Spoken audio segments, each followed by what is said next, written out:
Hola, muy buenas tardes a todas y a todas. Bienvenidos a esta conferencia llamada Arquitectura e Intervenciones Artísticas, impartida por el maestro Adán Paredes. Esta conferencia es traída a ustedes en alianza con Sherwin-Williams, Fundark, Casa del Arquitecto y el Colegio de Arquitectos de la Ciudad de México. Primero que nada, le damos la bienvenida y muy buenas tardes a Cintia Fragoso de Sherwin-Williams, que nos va a dar unas palabras. Muchas gracias, Patricio. Y muchas gracias, Fundark, otra vez por este espacio, a todos por conectarse. Y Adán, estamos muy emocionados de compartir este espacio contigo, de escucharte y pues también agradecerte todo lo que vas a compartir. Gracias, Cintia. Entonces, gracias a todos en nombre de Sherwin-Williams, México. Muchísimas gracias, Cintia, y también la presidenta de Fundark, María Bustamante, nos va a dirigir unas palabras. Hola, muy buenas noches a todos. Nos da muchísima alegría que haya mucho interés en esta plática de arquitectura e intervenciones artísticas con el artista Adán Paredes. La verdad es que es un honor poder conocer su obra. Tengo poco de conocerlo, realmente nos conocimos hace unos meses en el Palacio de Bellas Artes, gracias a la curadora Adriana Sandoval y a la historiadora Yolanda Bravo Saldaña, a quien le deseamos una muy pronta recuperación. Y gracias a esa presentación es que hoy estamos aquí para compartir con ustedes su gran obra. En esa ocasión, el Palacio de Bellas Artes tenía expuesta una gran exposición de toda la arquitectura contemporánea que se está realizando y ahí se mostraba una de las obras que hoy nos platicará Adán. Y la verdad me sorprendió muchísimo saber de toda su obra y de esta relación tan constante con arquitectos de gran renombre. Así es que hoy van a ver lo que es un gran artista y de cómo todavía las artes están sumamente integradas con el espacio arquitectónico. Que lo disfruten mucho y los esperamos aquí con preguntas y comentarios hacia el final. Gracias. Bueno, y antes de comenzar la presentación, vamos a presentar la semblanza de nuestro ponente de hoy, de Adán Paredes, quien es artista multidisciplinario mexicano, ceramista, arqueólogo y escultor.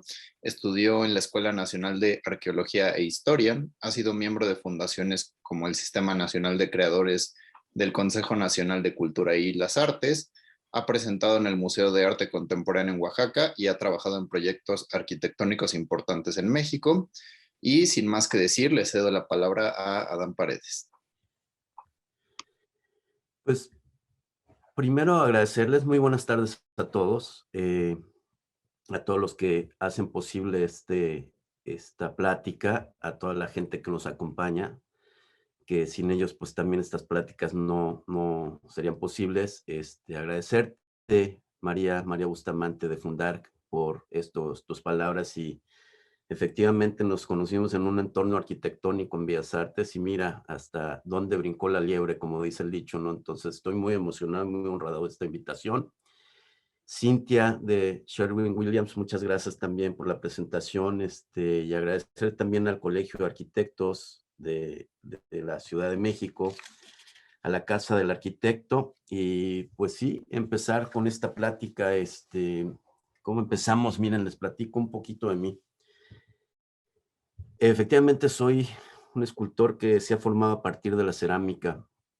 Tengo 40 años trabajando con este hermoso, noble y maravilloso material que se ha convertido en un oficio importante en mi vida, y lo he ido llevando, pues, platicarles un poco la historia. Lo he ido llevando. ¿Cómo llegué a la cerámica? Llegué por la arqueología. Yo trabajé en excavaciones de arqueología hace un poquito más de 40 años en las líneas del metro, en un departamento de salvamento arqueológico dependiente del INAH. Y me tocó estar en excavaciones a los 18 años. Estaba dejando la escuela y en mi casa pues me decían, no, está bien, pero tienes que hacer algo, ¿no? Y ahí empecé en excavaciones en la línea 6 del metro, cerca de Azcapotzalco, y posteriormente me pasaron al departamento de restauración, dependiente de que también es una dependencia del INAH. Y en restauración, pues bueno, ¿qué sucedió? A partir de las excavaciones, encontrar objetos arqueológicos, entierros, un mamut en una excavación con los arqueólogos que trabajaban en ese momento. Decido estudiar arqueología y, aparte de estudiar arqueología, restaurar piezas del mundo antiguo mexicano, ¿no? Que que ahí se me abrió la puerta para toda esta historia en la cerámica, ¿no? Me dieron a restaurar una pieza de un dios viejo del fuego, un Huehueteotl. Y para mí, pues, era una pieza sagrada, ¿no? Las piezas del México antiguo, sean utilitarias o sean rituales, tienen un componente muy simbólico, ¿no? Y cuando digo simbólico, aquí quisiera rápidamente ligarlo a la parte de la arquitectura, ¿no? Creo que una vasija o un contenedor o un pequeño tazón son espacios arquitectónicos, porque es tan importante lo que ves afuera como el interior. Una cosa va ligada a la otra y yo creo que en la historia del transcurso del ser humano, de las personas, de los hombres y de las mujeres y los hombres, se han adaptado al medio, pasaron de ser cazadores-recolectores a tener en algún momento una vida sedentaria, pero yo lo veo como desde otro lado también, a partir de lo que les digo simbólico. Las primeras piezas utilitarias de cerámica se encuentran, según la historia, ya como un material utilitario en una provincia en China hace 22,000 años de antigüedad, y posteriormente para este continente hace 12,000 aproximadamente, también una provincia cerca del Amazonas. ¿A qué voy con esto? Si el hombre era un ser que viajaba, que hacía una vida nómada, pues de pronto tuvo la oportunidad de encontrar o de darse cuenta que a partir de que una tierra en contacto con el fuego podía dar la posibilidad de la permanencia a algo. Yo creo que ese es uno de los saltos evolutivos y cuánticos en la mente humana, así como la oposición del dedo pulgar. Imagínense poder ver que una masa de barro, así como una masa arquitectónica se transforma, se hizo sólida, ¿no? Y en ese ir desarrollándose, pues, tratemos de imaginar un poco en esa metáfora de cómo fue, en qué momento sucedió, cómo hizo el contacto este fuego con esta pieza. Hay arqueólogos, un arqueólogo hay un investigador que se llama Gordon Child que en un libro explica que seguramente la cestería fue primero que el barro, ¿no? Entonces, que seguramente una cesta se quedó impregnada con barro, que se quemó, pues tal vez accidentalmente cerca de una hoguera, y esta se endureció. Ahora piensen, esto se los estoy platicando muy rápido, piensen en términos de la historia de la humanidad, cómo es que una pieza que está cocida puede dar un salto cuántico, y puede dar un salto cuántico, pues yo creo que por varios motivos. Primero, por una sensación de llenar un espacio en tu cuerpo. ¿Por qué digo esto? Si los cazadores recolectores cazaban, se comían, lo primero que se comían era la lengua de un animal que cazaban porque está caliente dentro del cuerpo, las vísceras. El poder tener un objeto de barro les dio la posibilidad de cocer alimentos, y no solo de cocerlos, de preservarlos, ¿no? Y al preservarlos, el hombre se hizo a sí mismo, se fue construyendo. Así las construcciones en arquitectura, ¿no? Las construcciones son iguales. Los hombres pasaron de ser nómadas a instalarse en abrigos rocosos, en cuevas. En esos espacios empezaron a poner objetos, ¿no? Y los objetos fueron parte, yo digo, como de una microarquitectura o una mediana arquitectura, a estar conviviendo en espacios muy grandes, como las cuevas o las habitaciones en abrigos rocosos, y después, pues bueno, a lo largo de la historia de la humanidad fueron desarrollando, pues todo esto que conocemos ahora como arquitectura, ¿no? Que no lo he dicho yo, lo han dicho mucha gente, para mí sí es una madre de las artes, la arquitectura es impactante. Hemos hecho cosas extraordinarias a partir del desarrollo de los espacios, no sé si decirlo funcionales, o de todo tipo. Al final de cuentas, el hombre convive en ellos, sea la corriente que sea en términos de la arquitectura, y eh, convive con ellos no nada más en los espacios exteriores. Por eso ponía el ejemplo de una pequeña vasija hasta un tarro para café, ¿no? O sea, el exterior es importante, evidentemente es algo en lo que vives, en lo que convives, pero el interior también lo es muchísimo más, porque es algo que te contiene, te cobija, te diría casi casi que hasta te apapacha. Entonces, pues vean cómo se ha desarrollado ahora hasta la arquitectura moderna, en la cual es importante la parte arquitectónica, el desarrollo de los proyectos y a su vez también toda la parte del interior, ¿no? Estos espacios sin un trabajo interiorismo tampoco serían tan posibles, ¿no? Entonces, esto que le estoy diciendo muy rápidamente es un trabajo de oficios en el caso del barro y que hay en otras expresiones y que, pues bueno, nos liga desde mi punto de vista y por el trabajo que he ido haciendo en todos estos años, ya 40 años de actividad, me ligan mucho a la parte de la arquitectura, ¿no? Dicho todo esto, si tienen preguntas, pues podemos responderlas al final y me gustaría irles diciendo cómo me involucré en los proyectos arquitectónicos. Primero empecé como cualquier joven a decidir que si seguía con la arqueología o si me seguía en el mundo de la cerámica.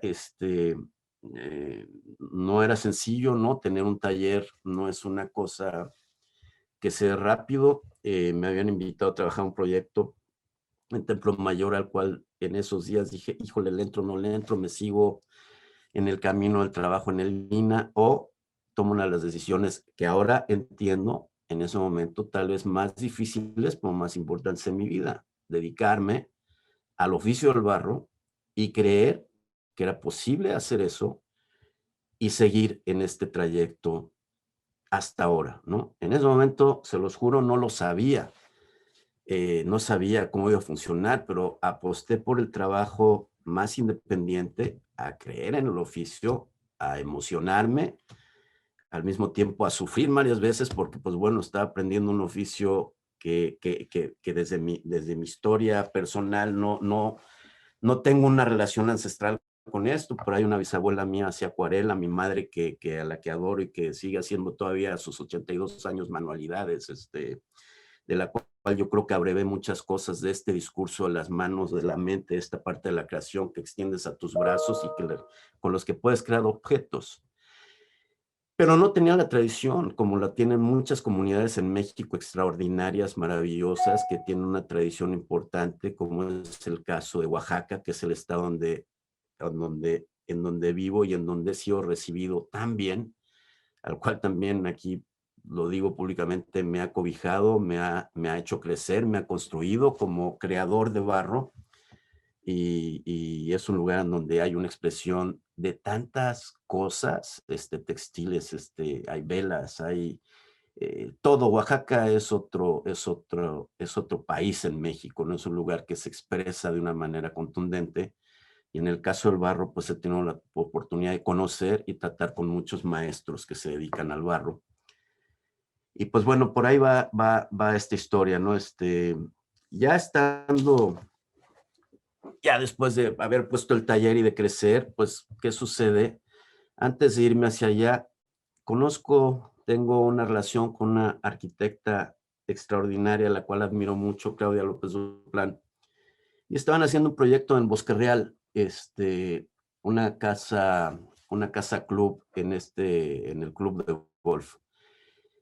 Y me invita, entonces, ¿qué es lo que detona ella en mi trayectoria? Ella me dice en algún momento, oye, Adán, yo tenía piezas que medían la más alta 60 centímetros, entre 20 y 60 centímetros. Y ella en algún momento me dice, oye, Adán, ¿y estas piezas crees que pudieras hacerlas grandes? Y le digo, ¿qué tan grandes? Y me dice, pues como de 4 metros de altura. Y en ese momento digo, no creo. Y me dice, bueno, yo creo que sí puedes. Y entonces, pues digo, pues sí, ¿por qué no? ¿Por qué vamos a poner límites a este trabajo que se puede hacer con las manos? Y empezamos a crecer en ese momento con estas piezas, ¿no? Después de haber estado encerrado en mi taller algunos años entendiendo cuáles son los tiempos del barro, cuál es la relación que estableces con las hornas, que les llamo hornas porque pues, para mí son vientres que paren piezas, tienen un componente femenino extraordinario. Y ir entendiendo este diálogo con el fuego, cómo era posible. Sabía que si podía hacer piezas de mayor tamaño, tenía que entender más el diálogo con la horna, ¿no? ¿Por qué lo digo? Porque cuando estás joven, y yo pues, creo que uno cuando está joven tiene mucha energía, entonces me metía en el rollo de que yo voy a poder más con el fuego y que si la horna no llega a su temperatura y que si... Y entonces llegó un momento en que me di cuenta que estaba totalmente equivocado, y que lo que tenían que entender personalmente es que más bien tenía que establecer una comunión con este ser femenino, este ser femenino que podía gestar estas piezas. Y entonces en algunos momentos, digo, les va a sonar raro, casi hasta establecía una cosa así de, pues, llevarle flores, ¿no? Al final de las horneadas, pues, ponerle un vasito de mezcal para que todo pasara bien, porque así es el trabajo en las comunidades indígenas de este país, ¿no? La gente tiene un respeto y un valor por todo lo que está ligado a la tierra, por todo lo que está ligado al cosmos y lo que yo, pues, hablaría a lo simbólico, ¿no? Y así nos vamos construyendo. Entonces, me regreso a lo de Claudia, me dice, y efectivamente está en la transición de estar en la Ciudad de México con el primer taller que tuvimos, Los Alacranes, ahí a 3 cuadras del Estadio Azteca. Pues era una locura porque de pronto había partidos en el Azteca, entonces pues yo no podía salir de mi casa porque había un tráfico tremendo. Oí hasta el taller cuando había un gol de algún clásico, ¿no? Y era muy interesante vivir ahí en una colonia que también me recibió muy bien, una colonia fuerte, ¿no? Con una colonia muy plantada, ¿no? En donde tuve muy buena relación con muchas personas y ahí construí mi primer taller. Se llama Los Alacranes, el taller, porque justo cuando llegamos ahí, en un muro vi 2 o 3 alacranes y yo dije, no, pues si aquí hay alacranes, así se tiene que llamar. Y así se le quedó y hasta ahora se llama así el taller en Oaxaca. Después de lo que les platico de Claudia, ¿qué sucede en Oaxaca? Quien hace contacto conmigo a partir de ver una pieza en una galería que se llama la Galería Quetzal en Oaxaca. Yo llegué a Oaxaca y a los 4 meses de estar viviendo en Oaxaca me invitaron a exponer al Museo Maco en Oaxaca, también lo cual fue una experiencia muy buena para mí, el Museo de Arte Contemporáneo. Y Ricardo Legorreta vio una pieza mía, el arquitecto Ricardo Legorreta, y le gusta y me busca, ¿no? Y en ese momento yo no sabía lo importante que iba a ser ligarme a un arquitecto tan importante en México, tan querido y tan, yo de verdad, porque me invita a empezar a trabajar en proyectos de su despacho. Y entonces empiezo a conocer a más arquitectos que están ahí, entre ellos a Víctor, a su hijo, al cual le tengo mucho aprecio, mucho cariño. Y empieza metido en Oaxaca, en una comunidad que se llama San Agustín Etla, y Santo Domingo Barrio Alto, empieza un viaje distinto en mi mente, tener un taller en la Ciudad de México, en un espacio en donde estás en las faldas del Xitle. El taller tenía mucha piedra volcánica. Me brinco a una comunidad que está muy verde, donde hay agua y muy cercano a las montañas. Algo pasa en la mente. ¿Por qué les menciono esto? Porque visualmente, y si piensas en la arquitectura del paisaje y en todo lo que estás haciendo, el espacio también influye en tus sentimientos, en tus emociones y en lo que vas a crear. Entonces sí me doy cuenta que hay un momento en que lo que hacía en la Ciudad de México era como muy abstracto, muy constructivistas, por decirlo de alguna manera, y a la hora que brinco a Oaxaca empieza a haber una transición de ese trabajo más geométrico, creo yo, a un trabajo más orgánico, ¿saben? Porque pues todos los días podía ver la montaña, podía ver árboles en mi entorno, eh, podía ver esta arquitectura del paisaje, y así es que se va desarrollando el trabajo, y de ahí pues el trabajo con otros arquitectos, ¿no? Eh, por ahí es que va todo. Y si quieren, lo que podemos hacer, Emilio, es que podemos ir presentando imágenes y les voy platicando de algunos proyectos que preparamos hoy para ustedes. Sí, claro que sí. Entonces comenzamos a Te proyectar la agradezco mucho. presentación. Te agradezco mucho. Sí. Ay, saludos, Clarisa, Lilia. Miren, por ejemplo, este proyecto. Este es un proyecto al que me invitó el arquitecto Ricardo Legorreta. Es un lugar que se llama Tecorrales en Avándaro. Y para mí fue un proyecto muy complejo, muy hermoso y muy complicado. La persona que es dueña de este lugar me dijo que quería que hiciera un caballo. Y van a decir que por qué empezamos con esta imagen, pero también es una pieza que costó mucho trabajo hacer. Es una pieza de cerámica ensamblada, tiene 60 partes. Se las explico un poco. Cuando llegué ahí me dijeron que se hacía un caballo, y yo les dije que no hacía que no hacía figura, ¿no? Yo no soy un creador o un escultor que haga figura, pero el amigo que es el dueño de la casa me dijo, oye, Adán, si hazte un caballo. Y yo decía, híjole, es que me está aventando un reto que no voy a entender y que no sé si voy a poder hacer. Y entonces en ese momento le dije, si quieres, puedo hacer un caballo que sea una escala 1:1, ¿no? Y me dijo, no, porque el espacio es muy grande. Entonces, cuando te hablan de que el espacio es muy grande y me lleva a este lugar, si vemos la otra imagen, vean, este tiene 4,15 metros de altura. A la hora que lo veo, digo, no, tengo que entender el espacio, tengo que entender el entorno, tengo que ver qué es lo que hay ahí, tengo que ver cuál es la visión hacia el cielo, cuál es el entorno con toda esta vegetación. Y lo he dicho en algunas otras ocasiones, hablando de arquitectura. A veces no percibimos la arquitectura de nuestros propios cuerpos, que somos tridimensionales, porque no tenemos ojos en la espalda. Las personas, dependiendo del movimiento del sol, generamos sombra y a veces no la percibimos. Dejamos de ver porque siempre vemos hacia enfrente.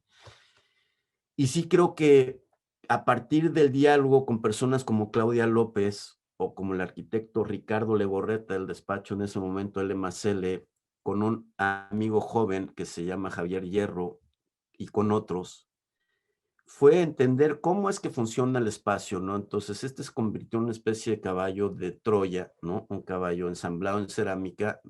Hice bocetos durante 2 años, bocetos y pequeñas maquetas, hasta que después de 2 años ya llegué al tamaño en escala, y entonces ya fue que empezamos a hacer esta pieza. Nos tardamos 9 meses en hacerla. Y como anécdota les digo, uno se mete mucho en la emoción de poder hacer una pieza. Estas esferas que ven aquí, no parece, pero la más grande tiene casi 80 centímetros de diámetro. Las chicas tienen 60 centímetros de diámetro. Es allá donde hay que entender las escalas, ¿no? Entonces, primero hacerlo fue todo un tema que es un reto, y lo digo, yo creo que para cualquier ceramista o gente que haga barro en este país. No es sencillo, fue armarlo, fue cortarlo en 60 fragmentos, fue desarmarlo en crudo, después fue ponerle color y luego meterlo a la horna que saliera y luego hacer una estructura interior. Este amigo que se llama oxidante terminó pesando 3,5 toneladas, y bueno, cosas como que de pronto pues ya estás emocionado, ya lo terminas, ya todo, y no te das cuenta que, pues, que hay que hacerle una estructura de metal importante para transportarlo, y no salía de mi taller porque era tal la altura que tuvimos que tumbar unas traves para que pudiera salir, y afortunadamente llegó a su lugar de residencia y pues todo ya quedó muy bien, ¿no? Entonces es una pieza que me da mucho gusto haber hecho. Vamos a ver otra. Estas, por ejemplo, están en el mismo lugar. Esta está en el mismo rancho. Si ven ahí estos corrales, hay un caballo atrás. Esta pieza se llama Lluvia Vertebral. Está entre corrales también. Esta pieza la hice exprofeso para San Pablo, el Centro Cultural San Pablo, que está en Oaxaca. Hace 2 años, en el 18, me invitaron a hacer una exposición ahí. Y yo soy una persona que no hago exposiciones individuales muy seguido, porque el barro tiene su tiempo, tienes que tener paciencia. Coser todo este número de piezas es mucho trabajo. Y esta la hice exprofeso para un espejito de agua que hay en San Pablo, en la entrada. Es una reinterpretación de un Tlaloc, por eso tiene estos como agujeros en las piezas, pero al mismo tiempo es una pieza que parecería una vértebra de ballena, ¿no? Entonces, cuando me invitaron a San Pablo, esta me gusta mucho, lástima que no se ve de atrás. Atrás está este volcán que es el Nevado de Toluca, que no sé si es el Tlaltepetl o el Sinantécatl.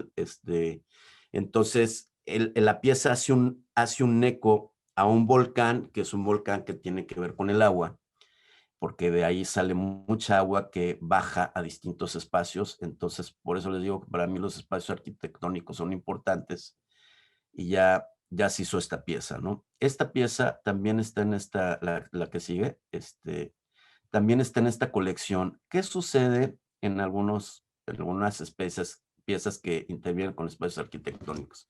Vean el tipo de bosque que es Valle de Bravo, hay una humedad permanente en el lugar. se decidió hacer con esta piedra volcánica porque es piedra también del lugar. Y entonces, esta es una pieza que para mí es muy arquitectónica, me recuerda mucho a un artista que admiro mucho que se llama Ben Nicholson y me recuerda a un artista inglés y me recuerda mucho a otro artista guatemalteco que me gusta mucho, Carlos Mérida, y decidí hacer una estela. Aquí me sale, digo yo, la parte de la arqueología, ¿no? Para mí es una estela que dialoga con el lugar, que trato de ver cómo es que va a ser. Y después sabía, no estaba seguro de qué iba a suceder, pero sabía que se iba a patinar y la lluvia le fue dando una pátina, ¿no? Como en este espejo de agua, en donde este es un pabellón, hay un espejo de agua que mide 25 metros de diámetro. Y hicimos estas piezas que se llaman saguaros también, en los cuales se reflejan en el agua. Son 44 piezas y es esta especie de cactus columnares o saguaros que yo les llamo, pero para mí también tienen un componente que es como muy de ser unos guardianes, ¿no? Pueden ser unas lechuzas o pueden ser unos pájaros o pueden ser unos seres míticos que están custodiando el lugar. Viene otra, sí. Ahí para que lo sigan viendo, de verdad es un lugar que me gusta mucho. Así es a media tarde, cómo es que dialoga ahí con el espacio. Esta es la imagen de la invitación, pues me encanta que tenga luz. Es muy bonito, lo tengo que decir, cuando te invitan a trabajar en un proyecto, empezarlo a imaginar y pensar qué es lo que vas a hacer, se lleva mucho tiempo. Normalmente yo hago maquetas pequeñas y después es que hago las propuestas, porque por mi edad, lo he comentado en algún momento, tengo 60 años, la parte de la tecnología a partir de las computadoras y los renders luego no se me da, pero sí me gusta intentar percibir los espacios y hacer maquetas en volumen, ¿no? Sí. Bien. Es un ajedrez que está ahí también, este hombre, les digo, se ha vuelto un coleccionista importante, está en medio de un laberinto que diseñaron. Y este ajedrez también me gusta mucho, este amigo me dijo, oye, pensando en los espacios, ¿no? ¿Qué haces? Esta me gusta mucho porque vean la pátina que ha tomado. Habíamos pensado en algún principio hacer un ajedrez con un tablero de mármol blanco y negro, pero yo sabía que por el nivel de humedad se iba a manchar, se iba a ver feo, se iba a opacar. Y hubiéramos tenido que poner herrajes que aunque fueran de acero inoxidable o de cualquier material, se iban a oxidar. Y la otra, mi pregunta era, ¿cuántas veces lo van a mover? Y entonces quedó mejor puesto, desde mi punto de vista, como un ajedrez muy escultórico, con un caballo negro al centro, y entonces para esto no crean que es nada más una ocurrencia, hice maquetas también, pero aparte, al igual que con el caballo que ya no mencioné en esta pieza, pues me tuve que buscar libros de ajedrez, leer libros de ajedrez, ver imágenes de cómo se jugaba el ajedrez. Con el caballo me pasó lo mismo, tuve que hacer todo un trabajo de investigación, vean la pátina que agarra con el mo, el musgo, los líquenes, las esferas son los peones. Siempre hago un trabajo de investigación previo, no nada más, para mí las ocurrencias no existen. O sea, la gente dice, es que se me ocurrió esto, pues sí, pero para que una ocurrencia se vuelva otra cosa, tiene que haber una intención. Entonces, la intención es lo que cuenta y tiene que haber, desde mi punto de vista, un gran trabajo posterior. Entonces, pues vean este tipo de piezas, a mí me parece. Hay unas que si las ven son muy geométricas, son un poco más geométricas, como si fueran estos acantilados que hay en algunos lugares, y las otras piezas que están hacia atrás son más orgánicas. Quería jugar entre esto que es como más unas rocas montañosas y las otras piezas más orgánicas porque van de acuerdo también al entorno, ¿no? Esta es una pieza que me gusta mucho. Esta está en una casa en la Herradura.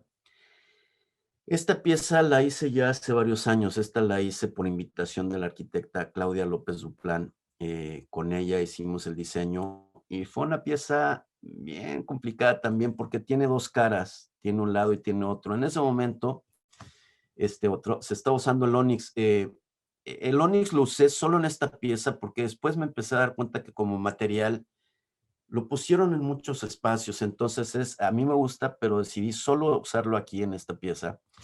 Entonces, ¿cuál es el reto que tenemos en cerámica? Cuando tienes una pieza, las piezas se encogen, o sea, a lo que voy. Tú tienes un barro crudo, tú lo amasas, lo modelas, lo construyes, en este caso en placas, y cuando tienes un lado y otro, que son dos lados distintos, tienes que tratar de que encoja igual. El barro normalmente, dependiendo de las mezclas que usas, esta es una mezcla de una arcilla de Zacatecas y una pasta 931, así se llama técnicamente, tiene un coeficiente de entre 12 y 13% de encogimiento, pero a veces encoge más. Entonces fue una pieza que fue un reto porque fue que encogieran los dos costados igual y luego poner todo alrededor. Este es un biombo que divide un comedor de una sala y es una pieza que a mí personalmente me gusta mucho. Les vuelvo a decir, se llama Homenaje a Ben Nicholson porque es un artista inglés que me parece extraordinario. Bien. Esta es una casa en la herradura. Esta es otra pieza en la que sale desde mi punto de vista la arqueología. Para mí es como si fueran unos dinteles mayas. Si ven y lo verán a lo largo de esta presentación, pues bueno, siempre pongo algunos círculos. Lo que es bonito de este espacio en esta casa es que la luz sale de detrás de... Están flotadas las piezas y la luz sale de detrás de la pieza y baña la luz este comedor. Y entonces hace un algo muy bello, ¿no? Si ven también aquí, yo de pronto me salgo de hacer piezas cuadradas que van a muro y entonces trato de darles movimiento y a su vez no se aprecia mucho, pero las piezas tienen relieve, ¿no? Ahí es en donde yo digo que hay un componente en la arqueología que es importante, o donde la arqueología me llama y me sugiere o me dice al oído o me lleva a hacer este tipo de piezas. Listo.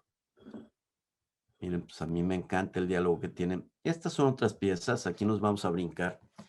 Esta es, trabajando con Ricardo Legorreta, conozco a un pues, gran arquitecto mexicano joven también que se llama Roberto López, que trabajaba en interiorismo de Legorreta y él ahora tiene su despacho, ¿no? Roberto López. Esta es una casa en Wisconsin.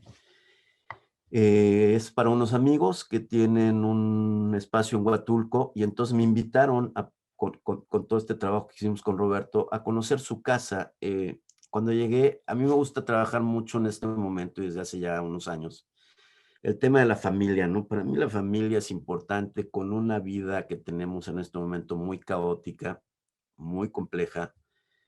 Para mí como que el núcleo familiar es importante. Cuando hablo del núcleo familiar, hablo del hogar, ¿no? Cuando hablo del hogar, el hogar, la palabra hogar viene de la palabra hoguera, ¿no? Del lugar en donde la gente que les mencionaba hace rato, en los abrigos rocosos, se sentaba alrededor de un fuego y conservaba tradiciones, compartía conocimiento y saberes. Entonces yo trato de reflejar eso, ¿no? En estas piezas. Y bueno, me parece que esta imagen me gusta mucho. Esta yo ya no lo tomé, me la mandaron estos amigos. Y entonces me gusta mucho también el diálogo que hay entre el color de las piezas y el entorno, ¿no? Estos árboles que se ven como muy dramáticos, casi como una escena teatral, ¿no? Entonces, de verdad que sigo pensando siempre, si quieren, yo la llamo la arquitectura espacial o el landscape, o tiene que haber un diálogo entre el espacio, ¿no? Estas son otras piezas que amorosamente un día el arquitecto Ricardo me dijo que quería regalarle unas piezas a su hijo Víctor, ¿no? Y entonces estas piezas están en Valle de Bravo. Entonces es Víctor, su esposa, sus dos hijos y por supuesto el arquitecto Legorreta ahí, ¿no? Me gustaba, como les dije, este tema familiar, el cómo en el espacio arquitectónico, en el bosque, puedes poner piezas que tienen como una geometría, pero alguna cosa orgánica. Y las esferas que están arriba son de obsidiana, son unas esferas de obsidiana que también le da una sensación. Empecé hace tiempo también a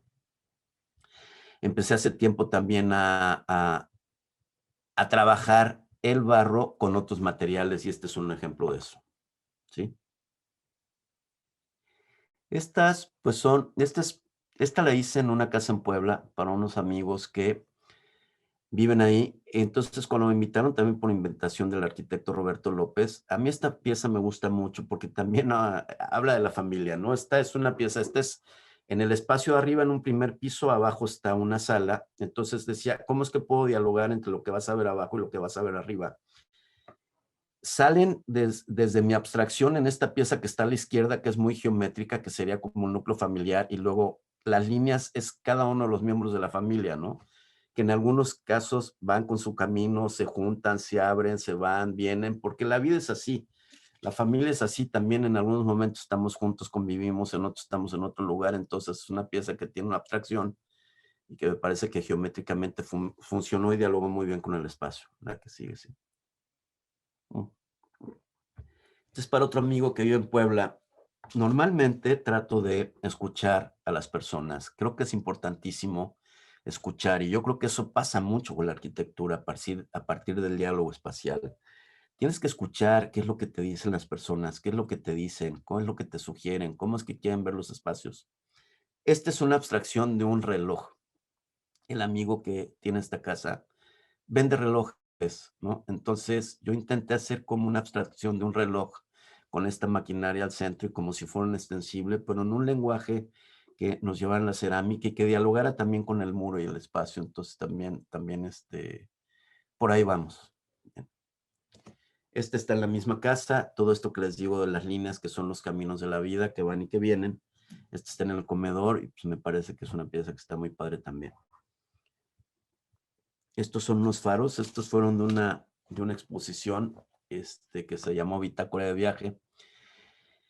Ahora están en el Parque Ecológico Metropolitano en Puebla, están ahí junto al Museo Barroco, cerca del Museo Barroco. Entonces me gusta mucho que las piezas dialoguen en un espacio público. Para mí son unos guardianes que están ahí y sigue habiendo desde mi punto de vista un diálogo con el espacio.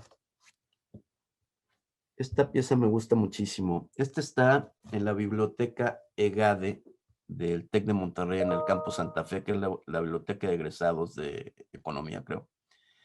Esta pieza tiene mucha simbología de números y símbolos del mundo. Es una de las pocas piezas a donde he puesto más color. Normalmente mi trabajo es muy monocromático, pero me gusta el diálogo que hay. O sea, me encantó el día que estuve ahí con un amigo fotógrafo, al que le agradezco también las fotografías que me comparte, porque él ha estado haciendo un registro de mi obra, vive en Oaxaca, es un gran fotógrafo, se llama Manuel Jiménez. Y me encanta el diálogo que hay, ¿no? Los jóvenes estudiando, haciendo sus cosas y una pieza que habla como de una memoria del mundo, ¿no? Entonces, y como ven, como les decía, siempre trato de poner un círculo, que el círculo digo que se ha vuelto una especie de firma en mi trabajo, ¿no? Este es un proyecto con Legorreta también. Estas son otras piezas que tienen que ver con la familia. Estas están en Monterrey. Piensen que todo el trabajo lo hacemos, algo que tengo que decir muy importante, todo el trabajo está hecho a mano. No usamos moldes, no usamos máquinas, todo es un trabajo manual. En el caso de estas son 6 piezas. Es un espejo de agua el que está ahí. Aquí de pronto sí me gusta que vean los montajes, cómo es que los hacemos. Nos inventamos una grúa manual. Estas piezas, hay cilindros, estas piezas que están compuestas por 4, de pronto un cilindro puede pesar 100 kilos o un poquito más. Entonces inventamos como pequeñas máquinas para poder cargarlas, llevarlas. Piensen en la logística, este es desde el interior del hogar. Aquí no tenía agua todavía porque, bueno, cuando terminamos de montarlas, necesito regresar otro día o pedirles que me manden otras imágenes. Pero la entrada es arriba, casi en el centro. Entonces los invitados bajan por esta escalera, dan la vuelta a su izquierda y entonces desde que bajan están viendo estas piezas, ¿no? Y luego ya entran al hogar. ¿Qué es lo que sucede con estas piezas? Es una familia que está recibiendo a las personas que llegan.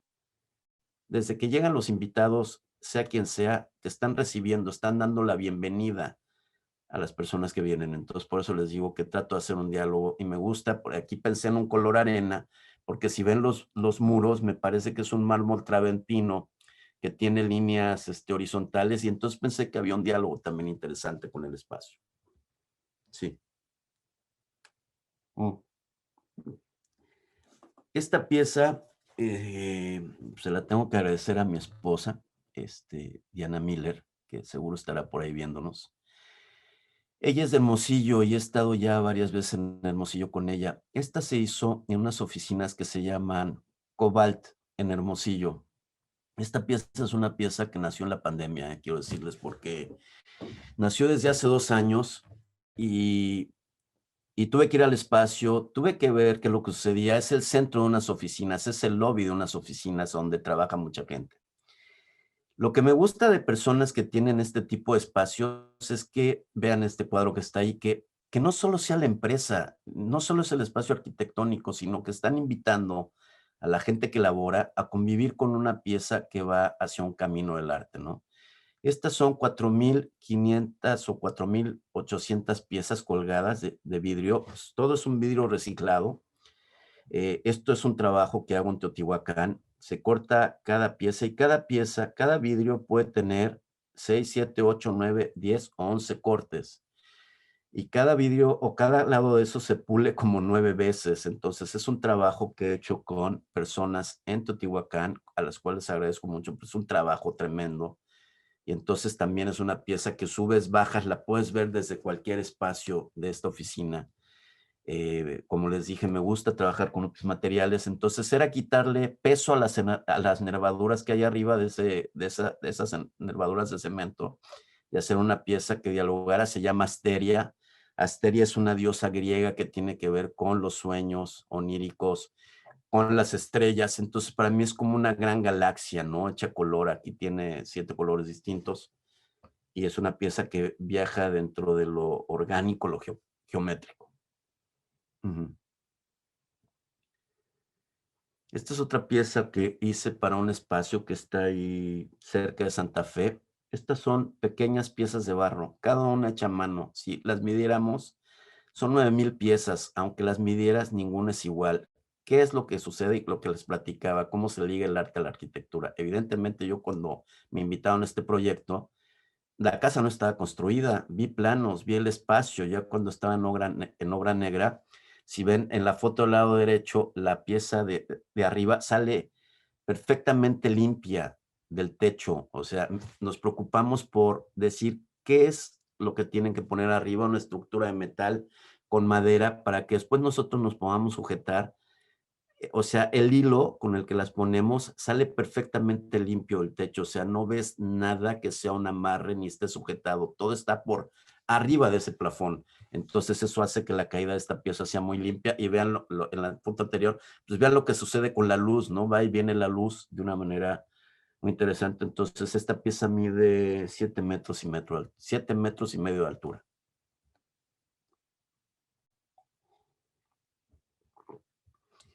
Esta es otra pieza que me gusta mucho. Se le hizo una gran amiga escritora, me invitó a hacer una pieza para su hogar.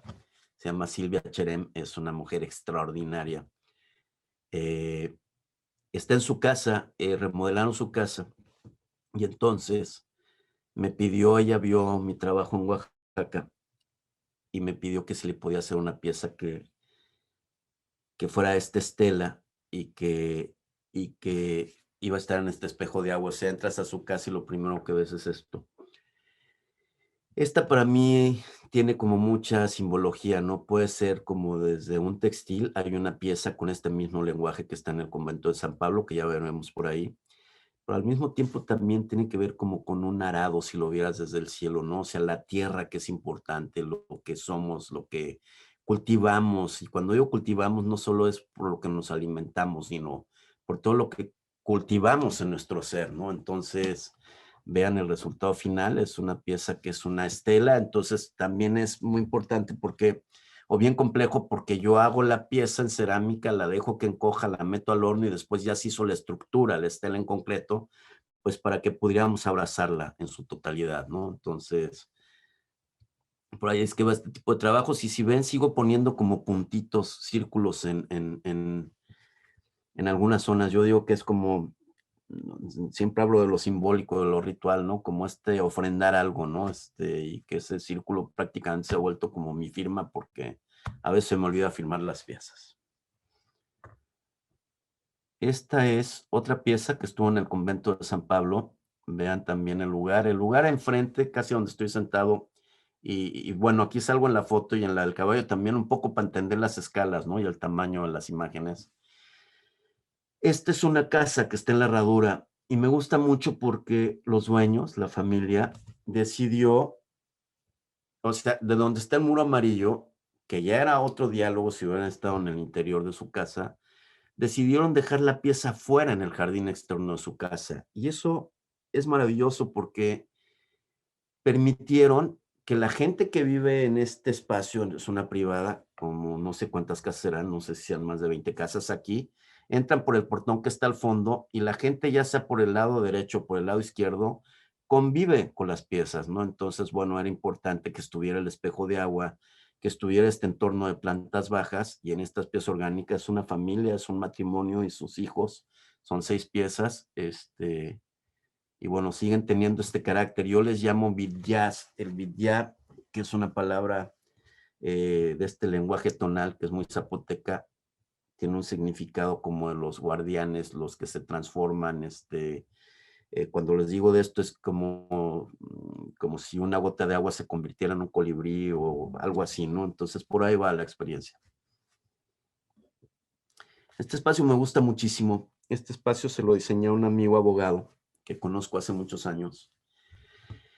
Y fue bien bonito porque este sería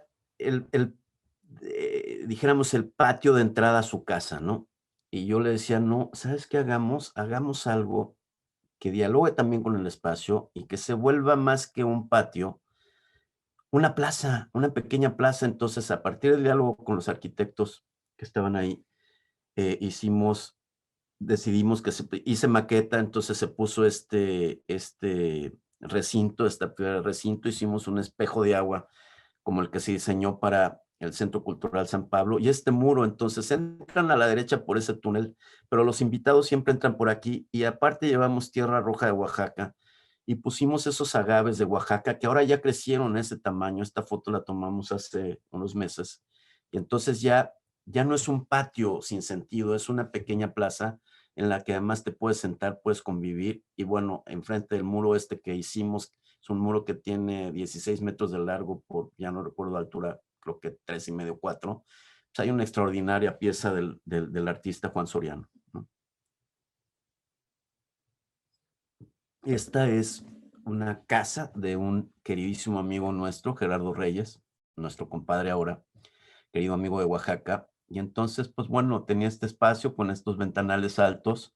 Si ven, hay unas esculturas al final que son también una familia, y este espacio a la izquierda que es que tiene este mural, ¿no? Que va en los cuales son la familia, ¿no? Los círculos son 2 que son ellos y sus 3 hijos, ¿no? Entonces pienso en los colores, si ven el muro, el color del muro, si ven estos sillones, entonces pienso que es también como un rebozo que cobija a la familia. Esta es otra pieza, lástima de la foto, un poco pixeleada. Es para estos mismos amigos que tienen la casa donde se vio las piezas con la nieve. Es una palapa en Huatulco. ¿Qué hay en esa zona? ¿Qué es en lo que uno piensa? Bueno, pues esto es un proyecto que hicimos con el arquitecto Roberto López, perdón.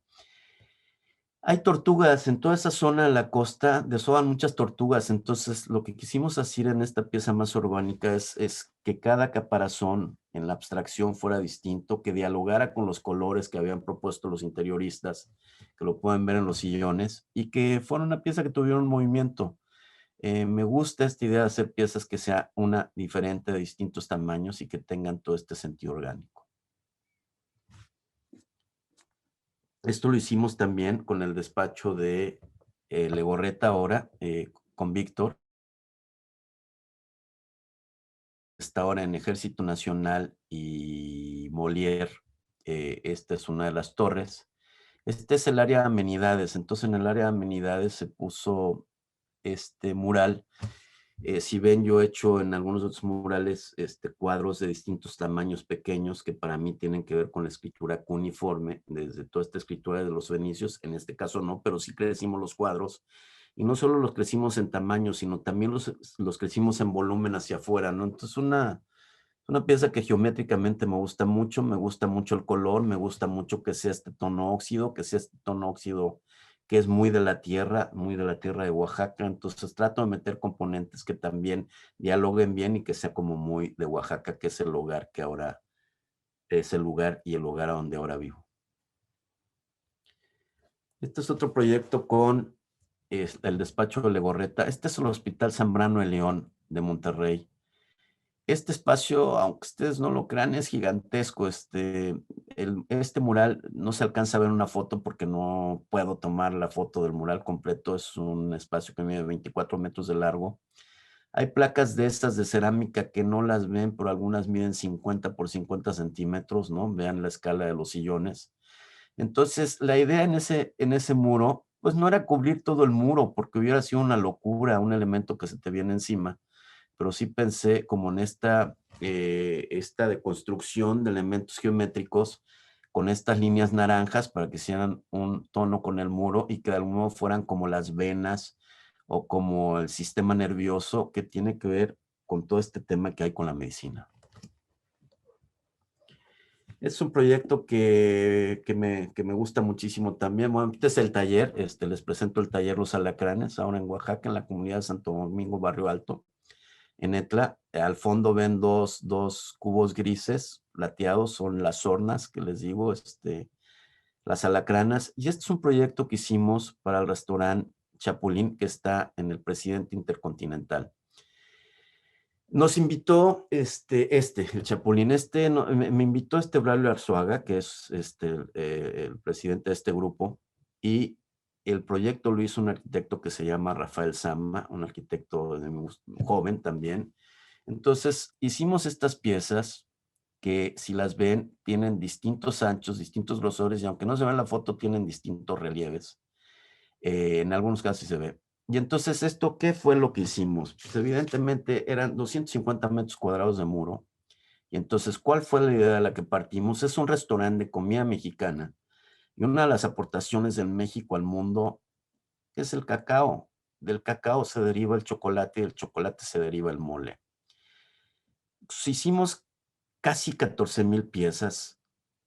Y entonces, como les comenté hace rato, todas están hechas a mano. Aquí en algunas de las fotos se me pasó decirles, no es solo el tamaño rectangular o no, los relieves, hay piezas que son curvas, hay piezas que son cóncavas, hay piezas que tienen esquinas.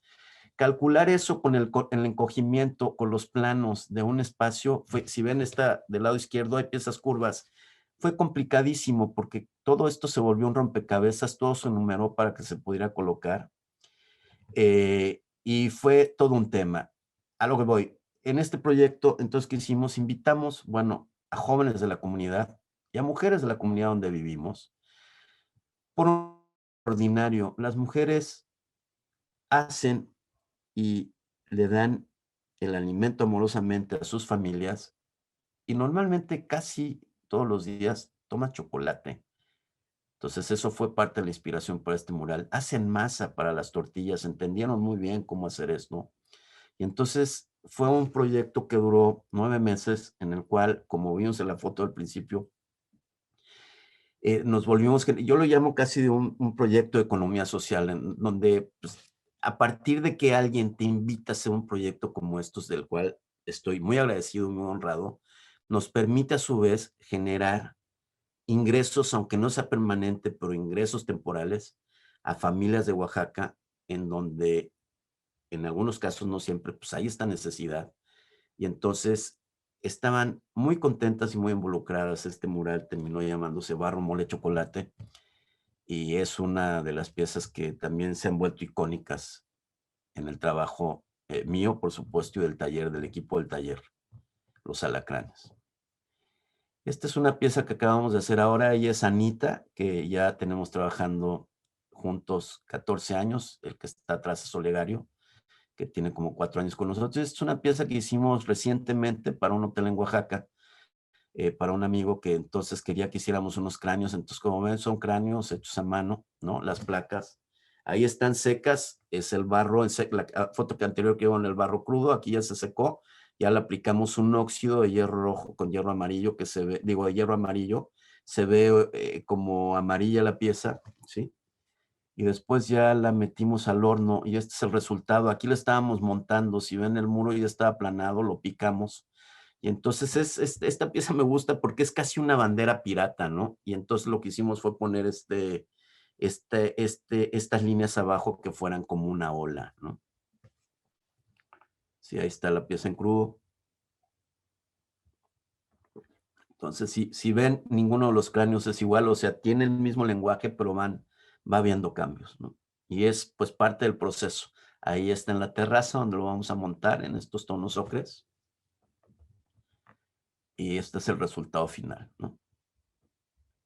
Yo que a veces nos ponemos en las fotos porque si nos pusiéramos a poner las medidas, luego no las leemos, entonces digo, bueno, pues que se entienda la escala. Aquí, si ven, todavía tiene la madera que pusimos para sostener las piezas.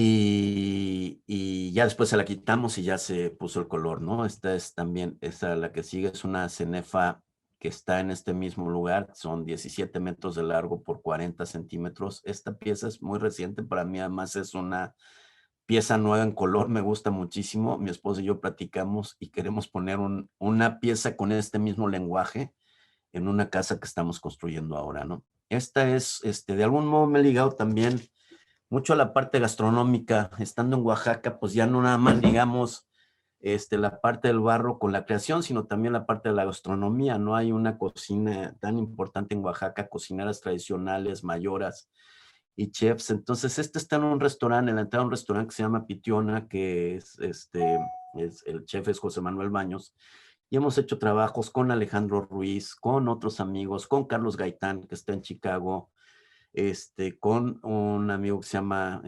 Daniel, que está en el Club de Industriales de Monterrey, y pues bueno, es parte del trabajo. Si ven, es todo esto que les digo como la escritura cuneiforme, ¿no?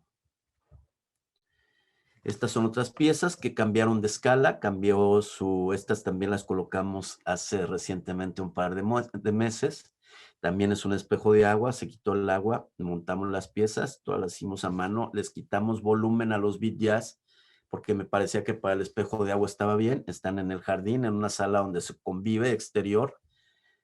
Esto sigue siendo esto que les digo, esta arcilla de Zacatecas, ¿no? Que el color cuando sale es ese, y si ven la foto del lado izquierdo, cuando entra la gente, lo primero que ves son las piezas. O sea, está la puerta y entras y ves las piezas a través de este vidrio. Entonces sigo hablando y pensando que el hogar es importante y que las familias te reciben, y si eso te dan la oportunidad de hacerlo en arte, pues es maravilloso. Muy bien.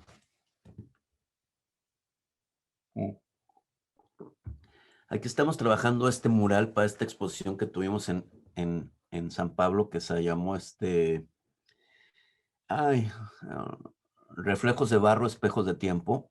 Es esta pieza que está cruda, está trabajada ahorita ahí en el taller.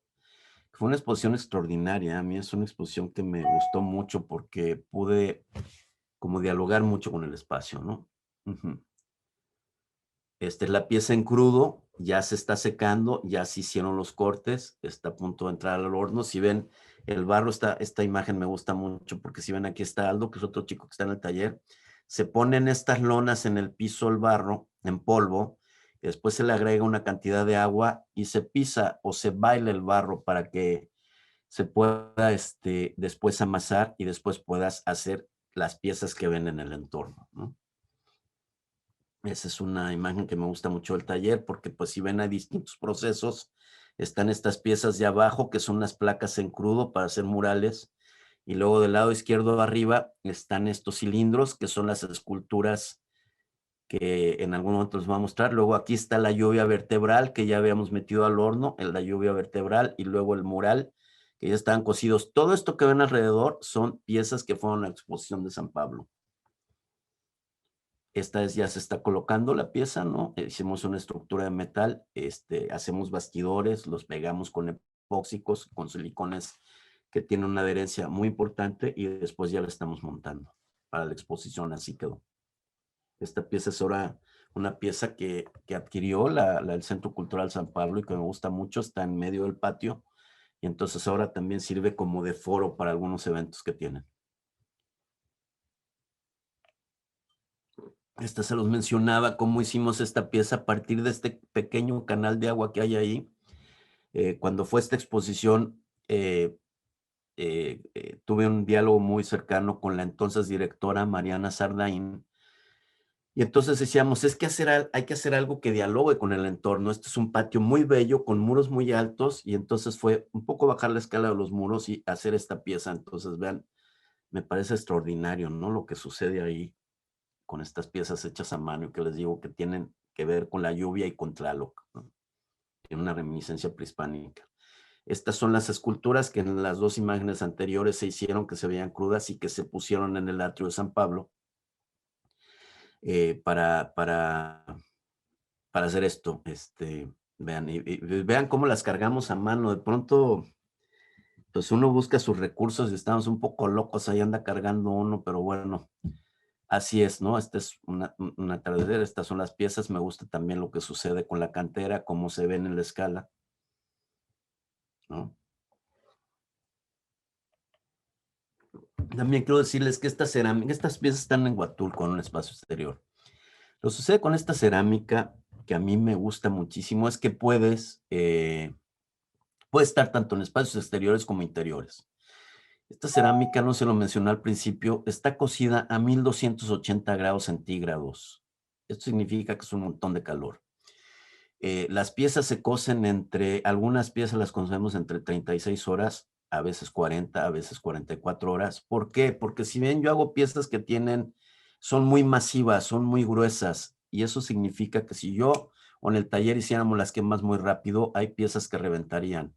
Entonces lo que hacemos es que hacemos quemas muy despacio y luego ya bajamos, también despacio, se tarda un día y medio a veces en enfriar para poder tener este tipo de piezas, ¿no? Que aguanten perfectamente la intemperie. Es una serie que a mí me ha gustado mucho desde hace años, que se llama Saguaros, que les digo que son esta especie de guardianes, que a mí me parece, estaba este espacio bajo una escalera, enfrente hay un bar, entonces pues bueno, los amigos que me invitaron me dijeron, oye, ¿qué ponemos para no solo ver la escalera, ¿no? Entonces dijimos, bueno, pues estos elementos verticales para que puedan tener un diálogo con el espacio, ¿no? Entonces a mí me parece que el resultado, digo, qué malo que yo me aplauda a mí mismo, pero a mí me parece que el resultado es bueno.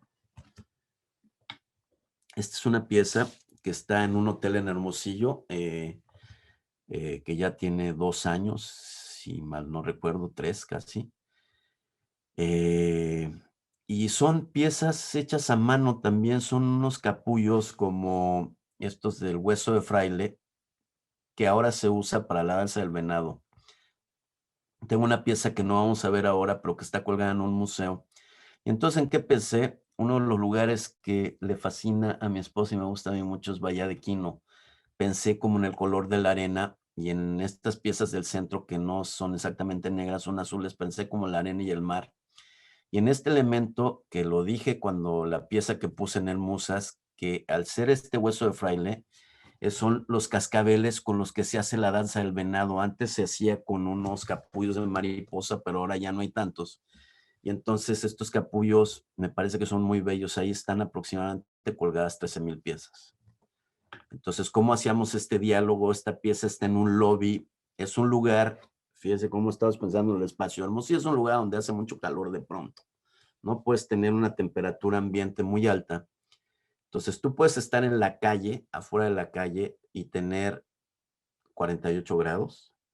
Y entras al lobby, que evidentemente tiene un aire acondicionado. Entonces, yo sentía que que era importante hacer una pieza que estuviera volando para que tu sensación visual y emocional fuera algo que es ligero y que de algún modo te quitara como el golpe de calor, ¿no? Entonces es muy bonito entrar porque vienes de un calor tremendo, abre la puerta, entras.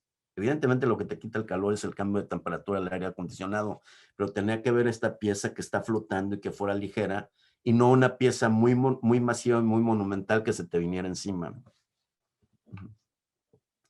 Esta pieza también me gusta mucho, que es parecida a lo de Millana, pero que está en casa de unos queridísimos amigos que viven en Puebla. Y entonces fue también cómo establecer este diálogo, ¿no? Ellos entran por la puerta que ven del lado izquierdo abajo a su casa y pues se encuentran con esto y pues estas escaleras suben a sus habitaciones, ¿no? Entonces fue hacer estas piezas en un tono óxido casi metálico y después de construir el muro para que fuera como deshaciéndose hacia las escaleras y luego hay otra parte por debajo de las escaleras como ven esta imagen, ¿no?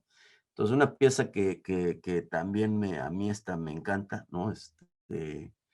Y quedaron muy contentos, nosotros también, y bueno, es cuando uno se siente muy feliz de que puedas establecer un diálogo, porque además hay que decirlo también, uno tiene que aprender en las cosas que propones, qué es lo que van a convivir las personas, qué es lo que van a ver, ¿no?